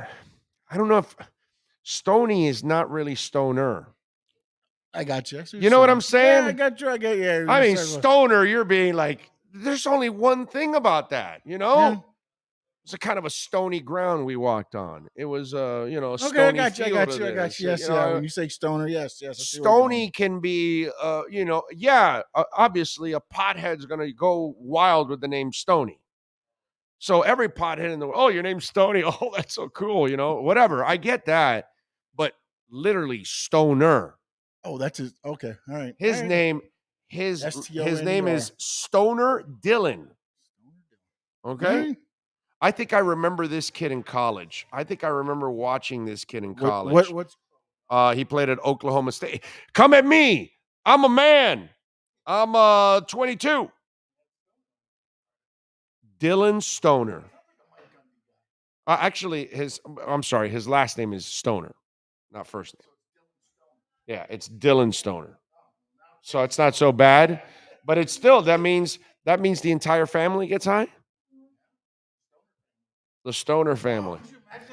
The Stoner family. On Family Feud, it's like the Stoner family. And that's it. And there's just smoke billowing all over opens the up, place. smoke. You drive by, there's smoke coming out of the house. Oh, yeah, that's the Stoner family. I mean, don't you have a Stoner family in every neighborhood, even though if they're not named Stoners? Right, nowadays? Aren't there Stoner families everywhere in California right now? Aren't there Stoner families everywhere in Nevada right now? Aren't there Stoner families everywhere in Washington right now? Every recreational state that's out there, Stoner families everywhere. I was like on Family Feud, they got the little buckets of chips right there on the thing. So Roaches are placed inside that We have a bucket. super chat. Adam Sadowski, thank you for the love on the super chat. He says, I know we're all pumped for the first year of head coach Mike McDaniel versus McDaniel matchup tomorrow. Happy Friday. Yes, sir. We are. Thank you, Adam. I appreciate you immensely. Thank you, sir. What else do we have here? Let me see. I think we got something here on Venmo. Yes, we do. Ho Yoon.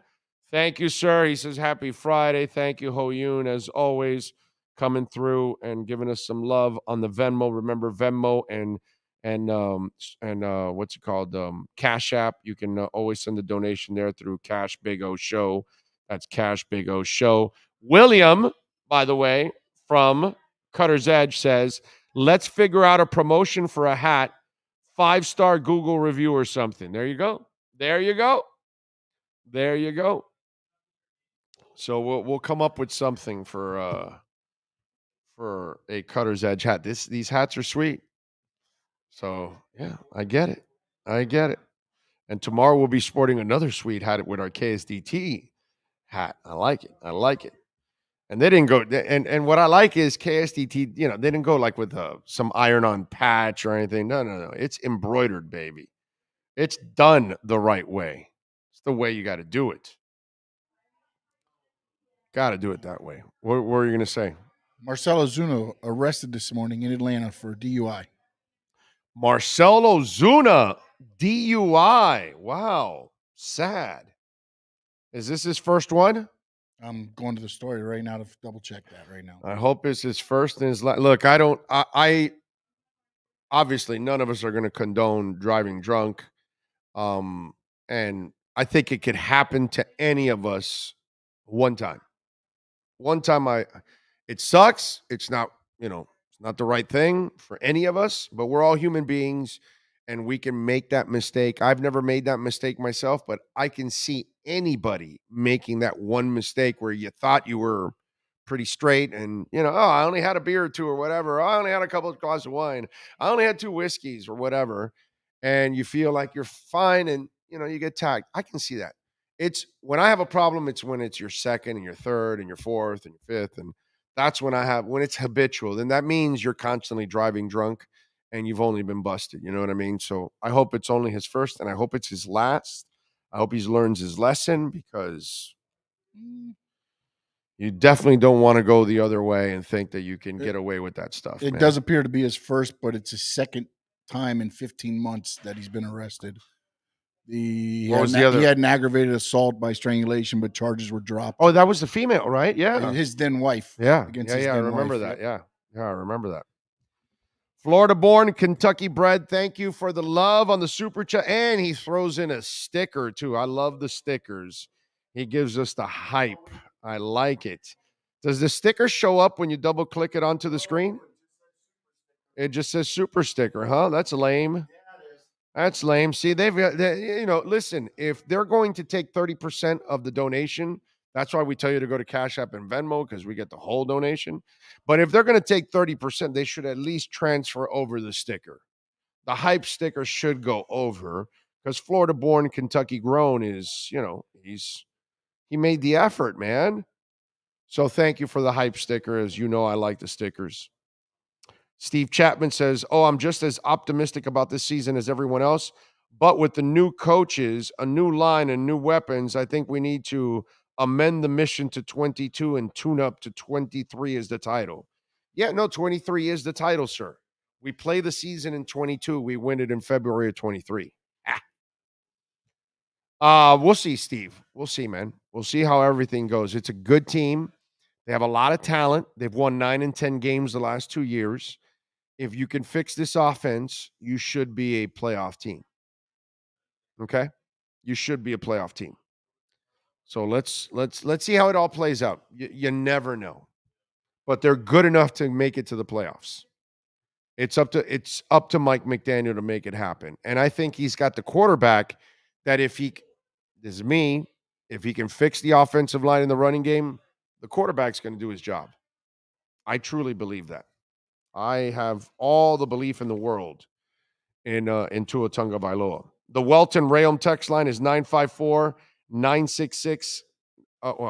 It's 855-912-1056 is the Welt and Rayom text line. But if you need a law office that can bring the insurance companies to its knees, and you've got condo damage, you're looking with business owner claims, commercial litigation, you're dealing with bankruptcy, homeowner property damage like me, you call the folks at Welton Rayom, 954-966-4646. That's 954-966-4646 at the Welt and Rayom text line, at the Welt and Rayom offices. Big O, my Libra brother, heard you from IBM lately, and he used to call in from your old gig. It was great. Also, have you heard about the Aqib Talib story? Yes, I heard about the Aqib Talib story, and let's be honest now, okay? Win at all costs. Did we not talk about this? Aqib Talib has been a scumbag for years. He's been a guy that gets in trouble for years. There's nothing new here that you saw with Aqib Talib and his brother involved on this whole incident in, Little League sports. For those of you that don't know, Aqib Talib at the time and his older brother allegedly shot and killed a man at a youth football game on Saturday night. Some witnesses claim the NFL star played a significant role in the altercation, and it ended tragically. Aqib Talib's brother, Yaqub, turned himself in on Monday after police in Lancaster, Texas, issued a warrant for his arrest, and he's charged with murdering a 43-year-old Mike Hickman, who was the coach of a 9-and-under team playing against North Dallas United Bobcats, a team organized and financed by the Talib brothers. Several other coaches for Hickman's team, Dragon Elite Academy, told that Aqib is responsible for escalating the incident. And there's video out there, and it shows Aqib and all that. Aqib has been a scumbag forever. But the NFL doesn't care because he can play football. So let's not be surprised at all that Aqib Talib is involved in something like this. He's this kind of lowlife. Always has been. Let's just put Aqib Talib arrest history, violence history, and it'll all come up, dude. So I have, you and I don't get to live these lives. We can't be like Pac-Man Jones and get arrested 9 times. You have no shot at getting hired here at the KSDT CPA offices. Okay? You have no shot at being hired at a radio station. You have no shot at staying on that law firm. You have no shot staying at the Gap across the street at Dadeland. The Apple Store is not going to hang on to you after you've been arrested 9 times. Most of these businesses aren't going to hang on to you if you've beaten your wife and your girlfriend. We don't get to live this luxury. We just don't. And that's the problem with all of this.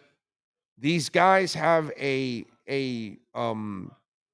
entitlement that they can get away with anything. Why? Because they usually do. Because in high school, we look the other way. In college, we look the other way. And in the NFL, they try to cover it up as much as possible. My Lord, this man had 66 different complaints, over 26 women filing lawsuits. And how they reward him? With a guaranteed $250 million contract. We don't live this life. You and I don't possess the kind of talents that people will hide all the dirty stuff that we do. If you and I do any of this stuff, we're going to jail. Every one of Trump's lawyers go to jail. Weisselberg is the latest one to go to jail. He's only getting 5 months for what he did. Try doing what he did. If you and I do it, we get years and years. It's the way it is. We don't live this life. We don't have this luxury. They don't cover up our DUIs over and over again. They don't cover up our domestic problems over and over again. You and I have to abide by the law. I mean, it's not really that hard. You know, I don't need to drive at 150 miles an hour and driving drunk and hitting women and whatever, crimes. It's pretty easy. I'm 55. I'll be 56 in 45 days. Never committed any crimes. Wow, what a concept. Not that hard, by the way. It's really easy not to commit crimes. Let me not make it sound like it's some kind of accomplishment. But, we don't live this life. We don't have that luxury. We just don't. And Aqib Talib is the lowest form of life and has been forever. But we idolize football to a level that is just disgust. And we look the other way for everything. So I'm with you. I saw the Aqib stuff, and it's disgusting. Big O, I'm coming back down from the Browns week. Hope to see post-game at Sports Grill from G from Pennsylvania. You got it, G. May not be Sports Grill. There may be audibles happening, but we will keep you updated on everything. Serious question. What is that you name all these people that has done terrible things, but it seems like we're forgetting what Tyreek did? I know women who have been in those situations. Yeah, none of it is acceptable. That's right. None of it is acceptable. That's right. Now, it isn't anything like Watson, but nothing is acceptable in any way, shape, and form.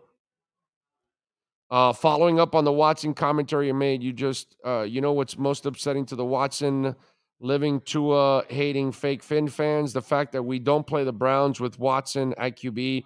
I guarantee that with those low-life people, we're going to root against the Dolphins because other than the real ticket-paying fans of the team, these clowns are just about having takes and proving their opinions. They don't care about the team.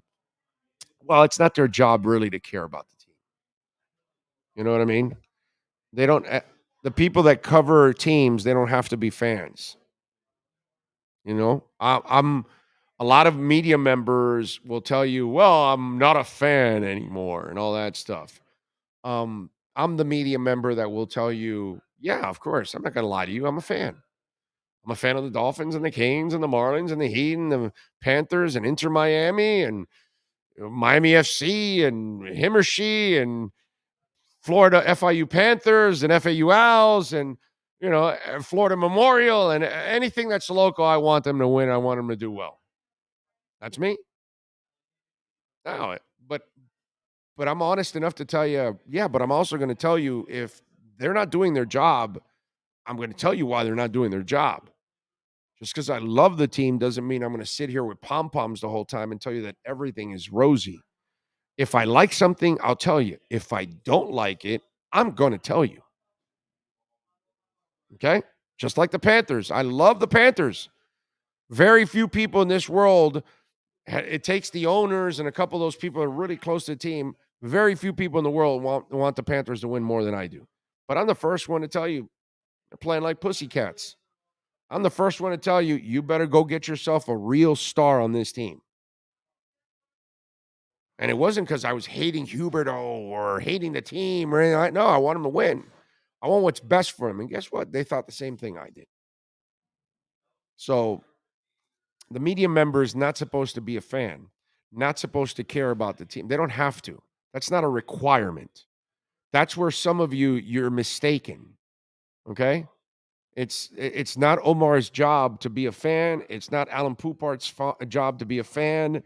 It's not whoever that's on the beat. Beasley, you name it, Barry Jackson. It's their job to cover it objectively. Whether you think they're covering it objectively or not, or you think they have a slant, that's fine. But they're really not. They're not there to be fans. And even if some of them are, they've got to try to be, objective about it too. You can't be a homer. So, and listen, in the end, when I'm ripping a team, I'm the hater. And then when I'm complimenting the team, I'm the homer. So, I get labeled both all the time, and it's hilarious. Guy who developed the AR-15, his last name was Stoner. Had no idea. Don't even know if that's true, but Nyborg, that's a funny nugget right there. Let's see what else. Killed a poor father that went the extra mile and coached his son's football team right in front of. I know it's the Talibs are just disgusting people. That's all. And Aqib Talib has always been a piece of shit. Nothing's ever changed. This is just an extension of what kind of crap he's always been. He's just a street punk thug that just can play football. That's all. Nothing more, man. Eugene Stoner. You're right. Wow. And Eugene. Hey, Eugene. Share it, man. Pass it, dude. Come on, Eugene. Hey, Eugene, you got some weed? I don't know. That doesn't sound right. Hey, Aaron. Hey, Jimmy. Hey, Bob. Hey, Orlando. Hey, Tom. You got some weed? That's normal. Eugene? I don't know. Eugene, did you do your homework? That sounds more like it. Yeah, I got an A. Yeah. Yeah, Eugene doesn't sound like a stoner. Eugene sounds like a scholar, not a stoner.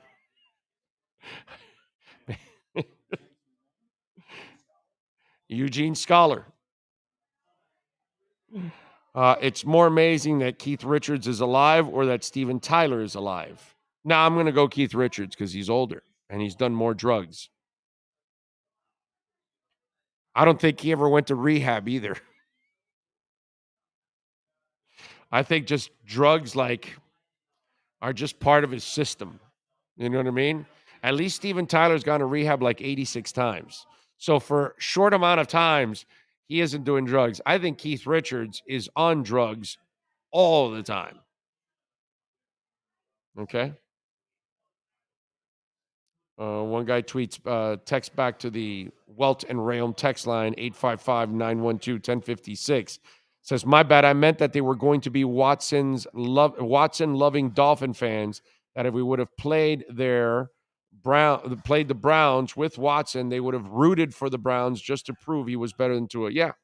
No, there's no doubt there would have been a group of people like that. Yes. No doubt. Let's see. Everyone rich, successful gets away with so much. Celebrities, politicians, entertainers in general, of course. Yep. There's no doubt, my friends.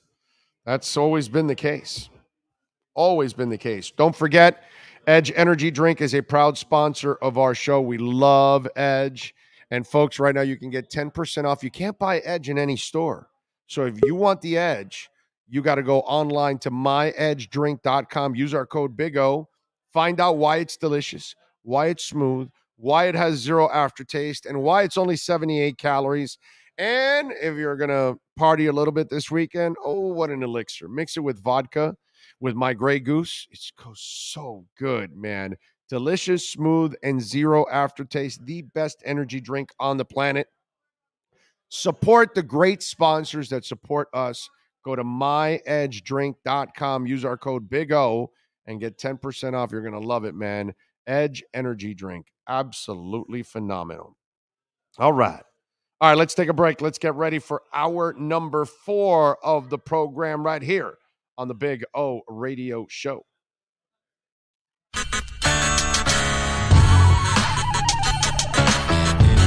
If If you're a Miami sports fan, then there's only one store to go to, and that's Caneswear at Miami Fanwear in Davie. They're your one-stop shop for all your inner Miami CF, Canes, Dolphins, Panthers, and Marlins merchandise. They have hats, t-shirts, game day jerseys, and so much more. Located at 2511 South University Drive in Davie, and open 24/7 online at caneswear.com or innermiamiwear.com. Call them at 954-835-5597. Caneswear, the spot where Inner Miami and all Miami sports fans shop. Sports Grill on Bird Road, Miami Lakes, and their newest location in Doral is now hiring.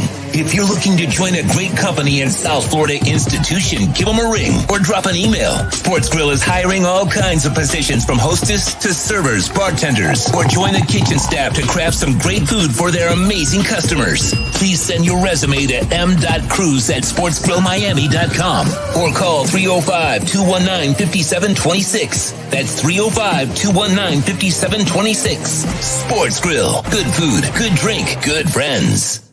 Red Recover now offers a simple-to-use, professional-grade light therapy device designed to help your dog heal and live a healthier life. Red Recover emits red and infrared light therapy based on the same science that NASA developed, all in a soft, flexible housing pad powered by a convenient, rechargeable lithium-ion battery. Give your dog the same therapy that many veterinarians use today, but at a fraction of the cost. Pads are available in 3 sizes and come with attachment straps, clips, and an easy-to-use manual. Red Recover can help your dog with arthritic conditions, muscle soreness, intervertebral disc disease, ACL rehabilitation, performance, aging, and general health and happiness. You simply place the pad over the desired area and allow our proprietary Tri-Light therapeutic wrap to penetrate deep into the tissue where a number of healing parameters will be stimulated. When starting treatment, apply for 10 to 15 minutes daily and lessen the application time as needed for best results. Say yes to science and give your dog the care it deserves with Red Recover.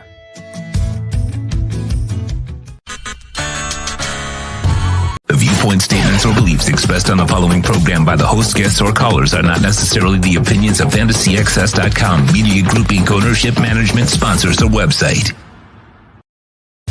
When it comes to South Florida sports teams, very few in the media have witnessed, lived, and covered it like the Big O. Let's start the program dedicated to your favorite South Florida teams with a passion that's unmatched. The Big O Radio Show is on. Here's the Big O.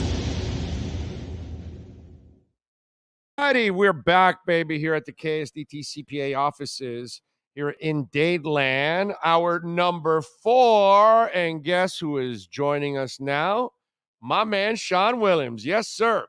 Essential Moving Experts.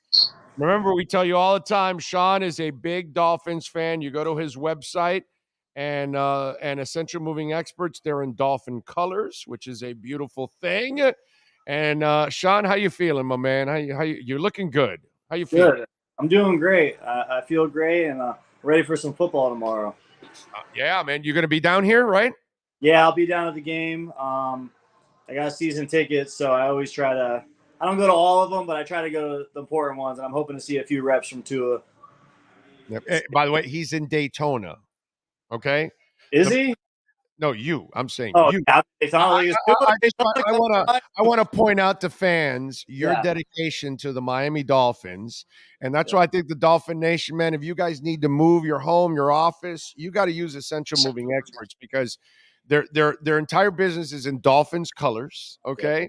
The man lives in Daytona because they're in Daytona, and he comes down for the Dolphin games. He's coming down for a preseason game. That's Dolphin loyalty there, baby. Love it, man. Yes. Love it. Die hard. I came for 2 training camps also.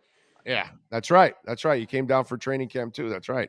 Yeah. That is fantastic, man. That is awesome. Man, I don't know how much we'll see. I don't think it'll be the dress rehearsal tomorrow. I think that'll be game 3. And I've said this now throughout the week that I think McDaniel's going to do the rehearsal next week because I think he wants to give guys as much time to learn the system, Connor Williams to get the snapping and all that. So that way, when they do the dress rehearsal, they're as prepared as possible for it. And I think that's why he's waiting till next week. But I do believe they'll get a that we series. will see some starters tomorrow and maybe Tua for like a series. You know what I'm saying? I think think he'll so. get a series or two, and I think the reason he's always non-committal about it is because if Waddle isn't good to go, Teron Armstead isn't good to go, are you really doing the dress rehearsal? So if they're not practicing right now, and he said earlier in the week, hey, I'm gonna do the dress rehearsal this week, and then they're not practicing, now you look stupid doing it without those guys. So I think it makes sense to. Oh, you're good. Now it makes sense to wait till that third week. Yeah, and if Armstead doesn't play and Larnell Coleman's your left tackle, I can see an Alec Ingold worrying a little bit more about the left side. I can see a tight end chipping out on the left side to kind of help out a little bit and make life a little easier for Tua to make sure that Larnell doesn't struggle. Although Larnell has shown more growth in the last couple of weeks than he has in the year plus that he was here. So you can tell, I don't know if you could tell from a distance, but it just looks like this coaching staff is already making an impact on the young linemen that we saw struggle a lot over the last 2 years. Absolutely. I mean, when you're hearing Larnell Coleman's name at all, especially in a positive way, yeah, and you're hearing Austin Jackson is above serviceable right tackle after last year's what you were hearing this time. I mean, that tells you everything you need to know right there. I mean, last year this time, especially people who watched the O line were like, we have no chance with this O line, and we're like, oh yeah, hater, like whatever, bad reporting. And turned out that was a fact. We were the worst O-line. And now this year you're hearing O-line's not a problem. It's not the issue. And that's without Teron. Because you're not going to see Teron in a preseason game, hopefully. you know? I think next week we'll see him for a little bit. If he's fine, I think we'll see him for a little bit in the dress rehearsal because you have to. It has to be part of the dress rehearsal. And once you have that left tackle, it kind of balances everything on the line. Once you don't have that left tackle, it imbalances everything, and so it becomes that much harder for them. So I would imagine so. Yeah, I feel good about it. It's probably the most optimistic I've been on the season. Did you McDaniel's interview? I forget what those guys. I don't know who. Levitard? With Levitard? Yeah. It was really good. You would never get that.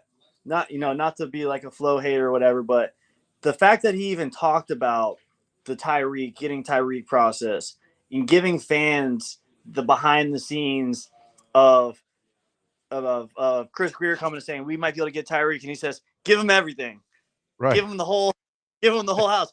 You would never get that inside scoop as a fan. Yeah, you want your team to be good, but you also love when you get some like behind the scenes, pieces like that. Flo wouldn't have wanted to make that move. Oh, he wouldn't have. No, he would have cock blocked it. Oh yeah, right from the get-go. That was the problem behind the scenes that people don't realize, that I tried to get to people, is that he was stopping them from getting better at times because he forced decisions that the front office didn't want to do, but they had to do it because he's the head coach and all that stuff. Yeah, it was a bunch of crap, man. And so they would have made half of the moves they made this year with Flo. I guarantee you that. And they needed to, because they needed to speed up the process of developing the line and developing Tua, and they were falling behind because the head coach could not build an offensive staff. And that's the biggest thing about McDaniel. Everybody's talking about all the other things. He's great with people. He's bringing the best out of Tua. What about this staff that he put together? Yeah. I mean, give me a weak link in the staff. I mean, your offensive line coach, your offensive coordinator is an offensive line coach. He's an offensive line coach, running game coordinator. You got a previous Darrell Bevel is a guy that's coached Hall of Fame QBs. Hall of Famers. You got Wes Welker, who was an elite Miami Dolphin receiver. Now you got the defensive backs coach and Surtain and Madison. Like, that's a hell of a staff for a first-time head coach. You usually have to be a more established person to be able to even put together a staff like that. And I think that, like he says in all his interviews, it's not just him. He relies heavily on all those people. And, if you say, okay, well, what if McDaniel isn't a part of something, the defense or whatever? Well, do you trust the rest of the staff? I trust this staff to put these people in a position to succeed, these players. I'm with you. I'm with you big time. Sean Williams joining us from Essential Moving Experts. Hey, man, if you need to move across the country, across the city, across the state, from state to state, doesn't matter. You call the folks at Essential Moving Experts, 844-368-5750, and mention my name. You will get $150 off. Moving, never so easy. Over 1,600 happy customers have used Essential Moving Experts, and they loved it. They loved the experience. Flat rates, no surprise charges. Right, Sean? Tell them, because that happens a lot in this business. It's the biggest thing, people think they're getting one quote, all they're getting is an estimate, and when you show up the day of, it's a whole different thing. And what are you going to do? You have to move that day. Your lease is up. You have travel plans. So, you get a guaranteed flat rate, you get guaranteed pricing. And then also the estimates are free. If you think that it's going to be too expensive to call, we'll do it all over the phone. We can do it all virtual, or we can come in home and do it as well, completely free, and just compare us to the competitors. And if you don't like it, we wish you the best with them. And if you think it's the best fit, then great. But you can get a free estimate with just a simple phone call. There you go. Just call them, 844-368-5750. You can get a free estimate if you're thinking of moving. There's a ton of you trying to move out of California, right? Well, you call Essential Moving Experts. Go right now, Californians. It's our number one pickup. Our number one pickup location in the country right now is California. No, I know. They're losing. They're losing close to 500,000 people a year. It's like 470 or something. It's like a ridiculous number of people. There is no state losing more people than California. And I don't blame them, actually. Yeah, no. You know what I mean? It's a beautiful state, dude. It is so fun to go hang out in California. I love hanging out in California. Yeah, I was just in San Diego last week. It's amazing, but only for a short period of time. Did you go down to the Gaslight district? I did, over at Gas Lamp district, I think it's called. Yes, right. Little Italy. I did all of it. It was my wife's first time there, so she enjoyed herself.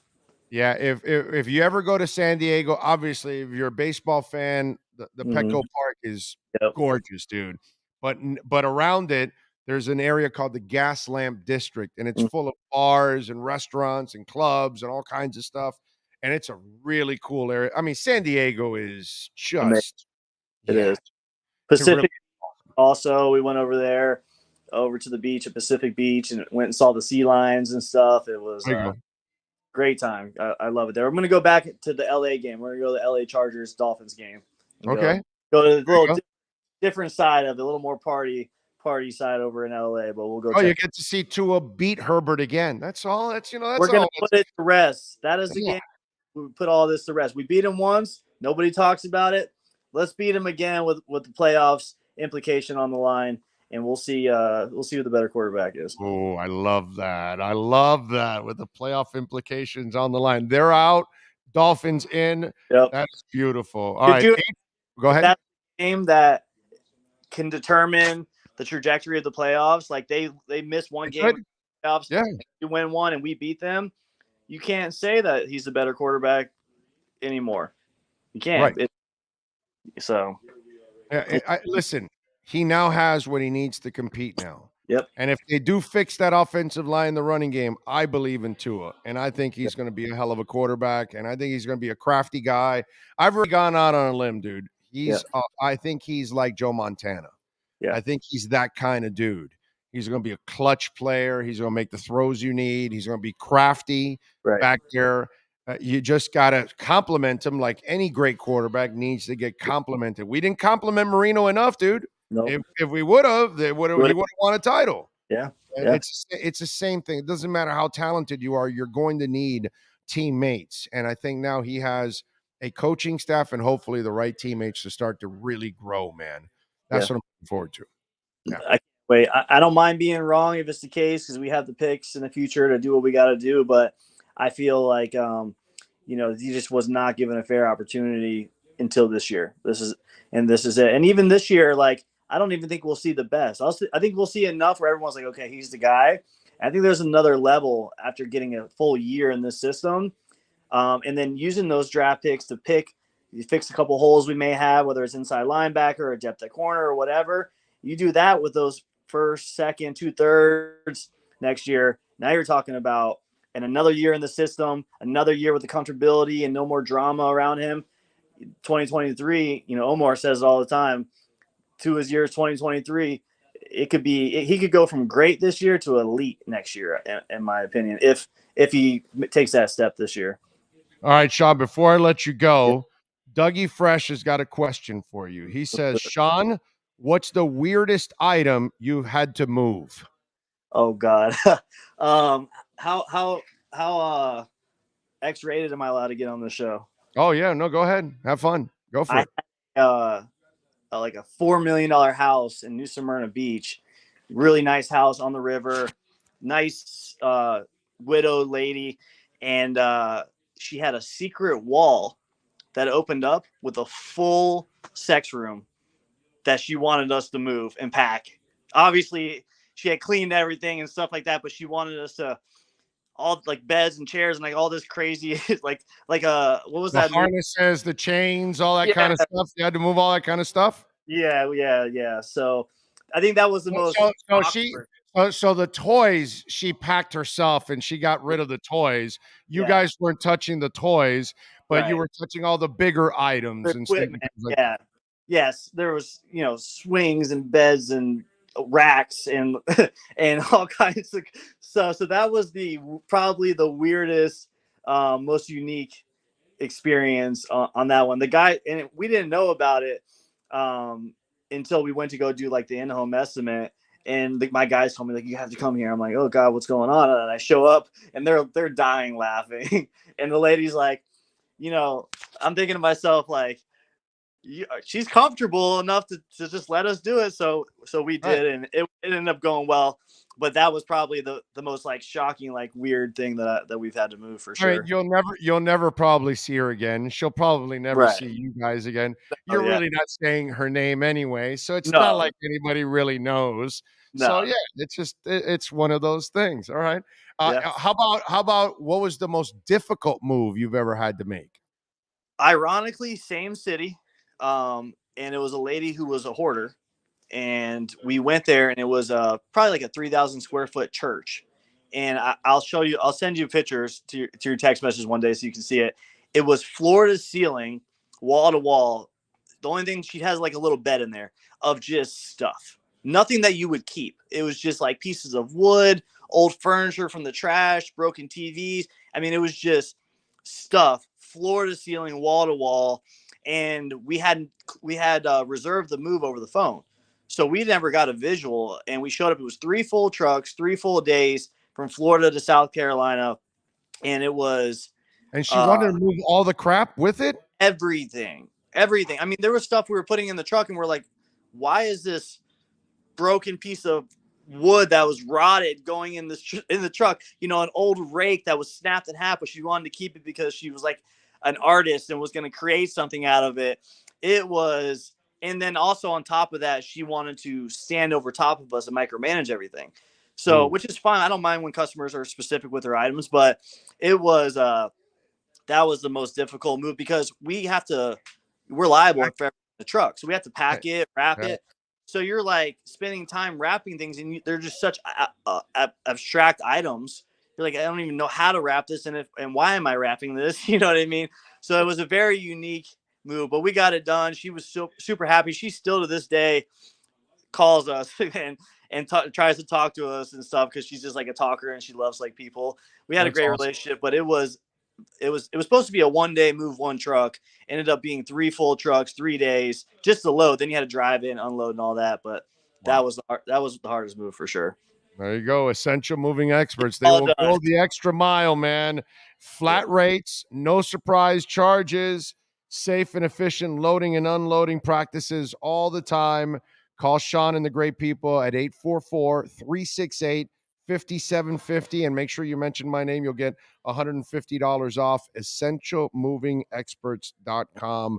Sean, appreciate you, my brother. Look forward to doing it again, man. And let's hope for a great Dolphin season, man. It's gonna be fun. Ready. I'll be at home with those chicken wings tomorrow night, just like you said. Watching this preseason. Hopefully, we'll get a couple first team series or two, and I'm ready. I'm ready for the season opener. I'll be there.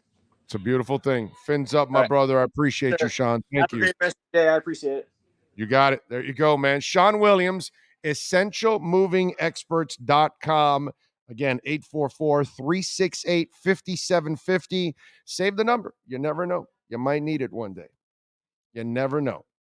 So McDaniel was on the Lebitard show, and it was a really good interview overall. McDaniel was fantastic like he normally is. And he was talking about Tua. And the way he was talking about Tua, it was one of those things that was, impressive, because the way he talks about his mindset and how he was and the player that he is, and you could tell that from the get-go, McDaniel has been truly honest about Tua and how he feels about him. You know what's the weird part about it is McDaniel feels the way I do about Tua. How I felt about him last year, how I felt about him the first year, when I was talking about how marvelous of a year he had, when nobody really would call it marvelous, but I would, because when you're being constantly attacked and you have no running game and no offensive line, and you're still making things happen, and you're still winning more than you're losing, and you're still throwing more touchdowns than you're losing, than interceptions, and you're one of the least sacked quarterbacks in the NFL like he was last year with the worst line. There are elements there, and his throwing, he's accurate as hell.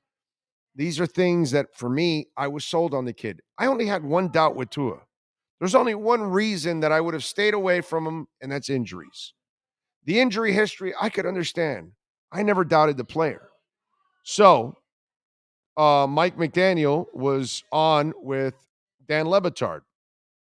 And so he says, and talking about Tua, he says, the skill set, crazy. I mean, the dude is right-handed, and he throws lefty, McDaniel said on the Dolphins' young signal caller. Every lefty I've ever been with, the ball kind of tails. His doesn't. It's the most accurate, catchable ball I've ever seen. And then the guys followed up with like the most catchable and accurate ball. And then he started to think about it. He said, yeah. He goes, yeah, I went through all of it. They even talked about Matt Ryan's year. And he said, hey, Matt Ryan, that year was the best quarterbacking I had ever seen. Now, that's not what he's saying. He's not saying Tua's the best quarterback ever. He's not saying he's the best quarterback in the NFL. He's not saying he's better than Pat Mahomes and Tom Brady. He's just talking about the accuracy of Tua. And so it's, again, I would suggest if you get a chance to watch that interview, it's a good interview. It's a great way to see the coach, again, talking about his team, his players, his philosophy, leadership, all kinds of stuff that he addresses. But the love for Tua is not one that comes from, do you want the job? You got to coach Tua. Oh, okay, yeah, no, I love Tua. Yeah, I want the job. No. This is a guy that truly believes in Tua. And he even talked a little bit about it in that. Did you see the interview yet with Lebitard? And he kind of danced around it right at the beginning where I didn't think he was put in the right positions last year. He goes, I don't want to get into what happened last year, but I don't think he was put in a favorable position or what, which, no shit, which is what we talked about all last year, that he was just in a position to fail. He was with a coach that was going to guarantee his failure. You know what I mean? And this is a different dude. This is a dude that believes in you. You got to believe in your child. That's how you strengthen them emotionally. That's how you give them the confidence that they can go out there and achieve anything. And when they fail, because you and I are going to fail, everyone's going to fail. Your kids are going to fail. I'm going to fail. You're going to fail. You need your husband, your wife, your best friend, your kids to pick you up and tell you, no, man, that's just a bump in the road. Let's go. Let's get it done. You can get it done. But that's all part of relationships. They have to be nurtured. And there was nothing being nurtured last year by that head coach, because that's part of being a head coach, a CEO, a manager, a father, a mother. Sure, you got to have leadership, but you also have to have compassion. You have to have understanding. And you have to be supportive. It's part of it, man. I've said it before. Have a kid and don't tell them you love them ever. Don't give them a hug. Don't encourage them. See how that relationship turns out. Adopt an animal. Don't give it any love. Just throw it in a corner and just throw food. See how that relationship's going to work out. Go plant a plant. Don't give it any water. Don't give it any light. See how that relationship's going to work out. There's no such thing as a relationship that doesn't need to be nurtured. It's not a boyfriend, girlfriend, husband, wife thing. It's a life thing. And that's the difference. That's what this dude is all about. Mike McDaniel understands that in order to get people to do what you need them to do, you've got to meet them halfway, bro. The tyrant way is not good for everybody. It's mostly not good for most people. Very few people, and they're probably older, and they're probably from older generations. They don't deal with a tough love all the time. There's a time for tough love, and then there's a time for compassion and understanding. There's a time just to listen. There's a time to just support. And McDaniel is made up of all of those things. And he's giving himself a chance to reach people so he can get them to do what he wants them to do, instead of ordering them all the time what to do. That gets tiresome. And that's where this guy is different than the guy we just had. Will it work? We'll find out. We will find out. But I like what I see, and I believe in his belief of Tua Tagovailoa. I think it's heartbreaking what happened to Tua last year. I agree. The interview was awesome. It was. He referred to Tua as a scared and guarded. I so want this coach and player to be indefinitely successful. Well, of course, you're going to be guarded because of what happened. Dude, you come to the league and the coach that takes over didn't want you and tells you he didn't want you and shows you examples over and over again that he'd rather have anybody else but you. How in the hell are you ever going to commit to that person? How are you ever going to sell out for that person? How can you trust that person? You can't. So how can you have a winning environment with that person? Oh, I'm sorry. He was the only one that had a winning environment, because even Fitz and Jabroni Brissett, they all had losing records for Flo. So as ignorant as Flo was, he didn't communicate with the only quarterback that gave him a winning record.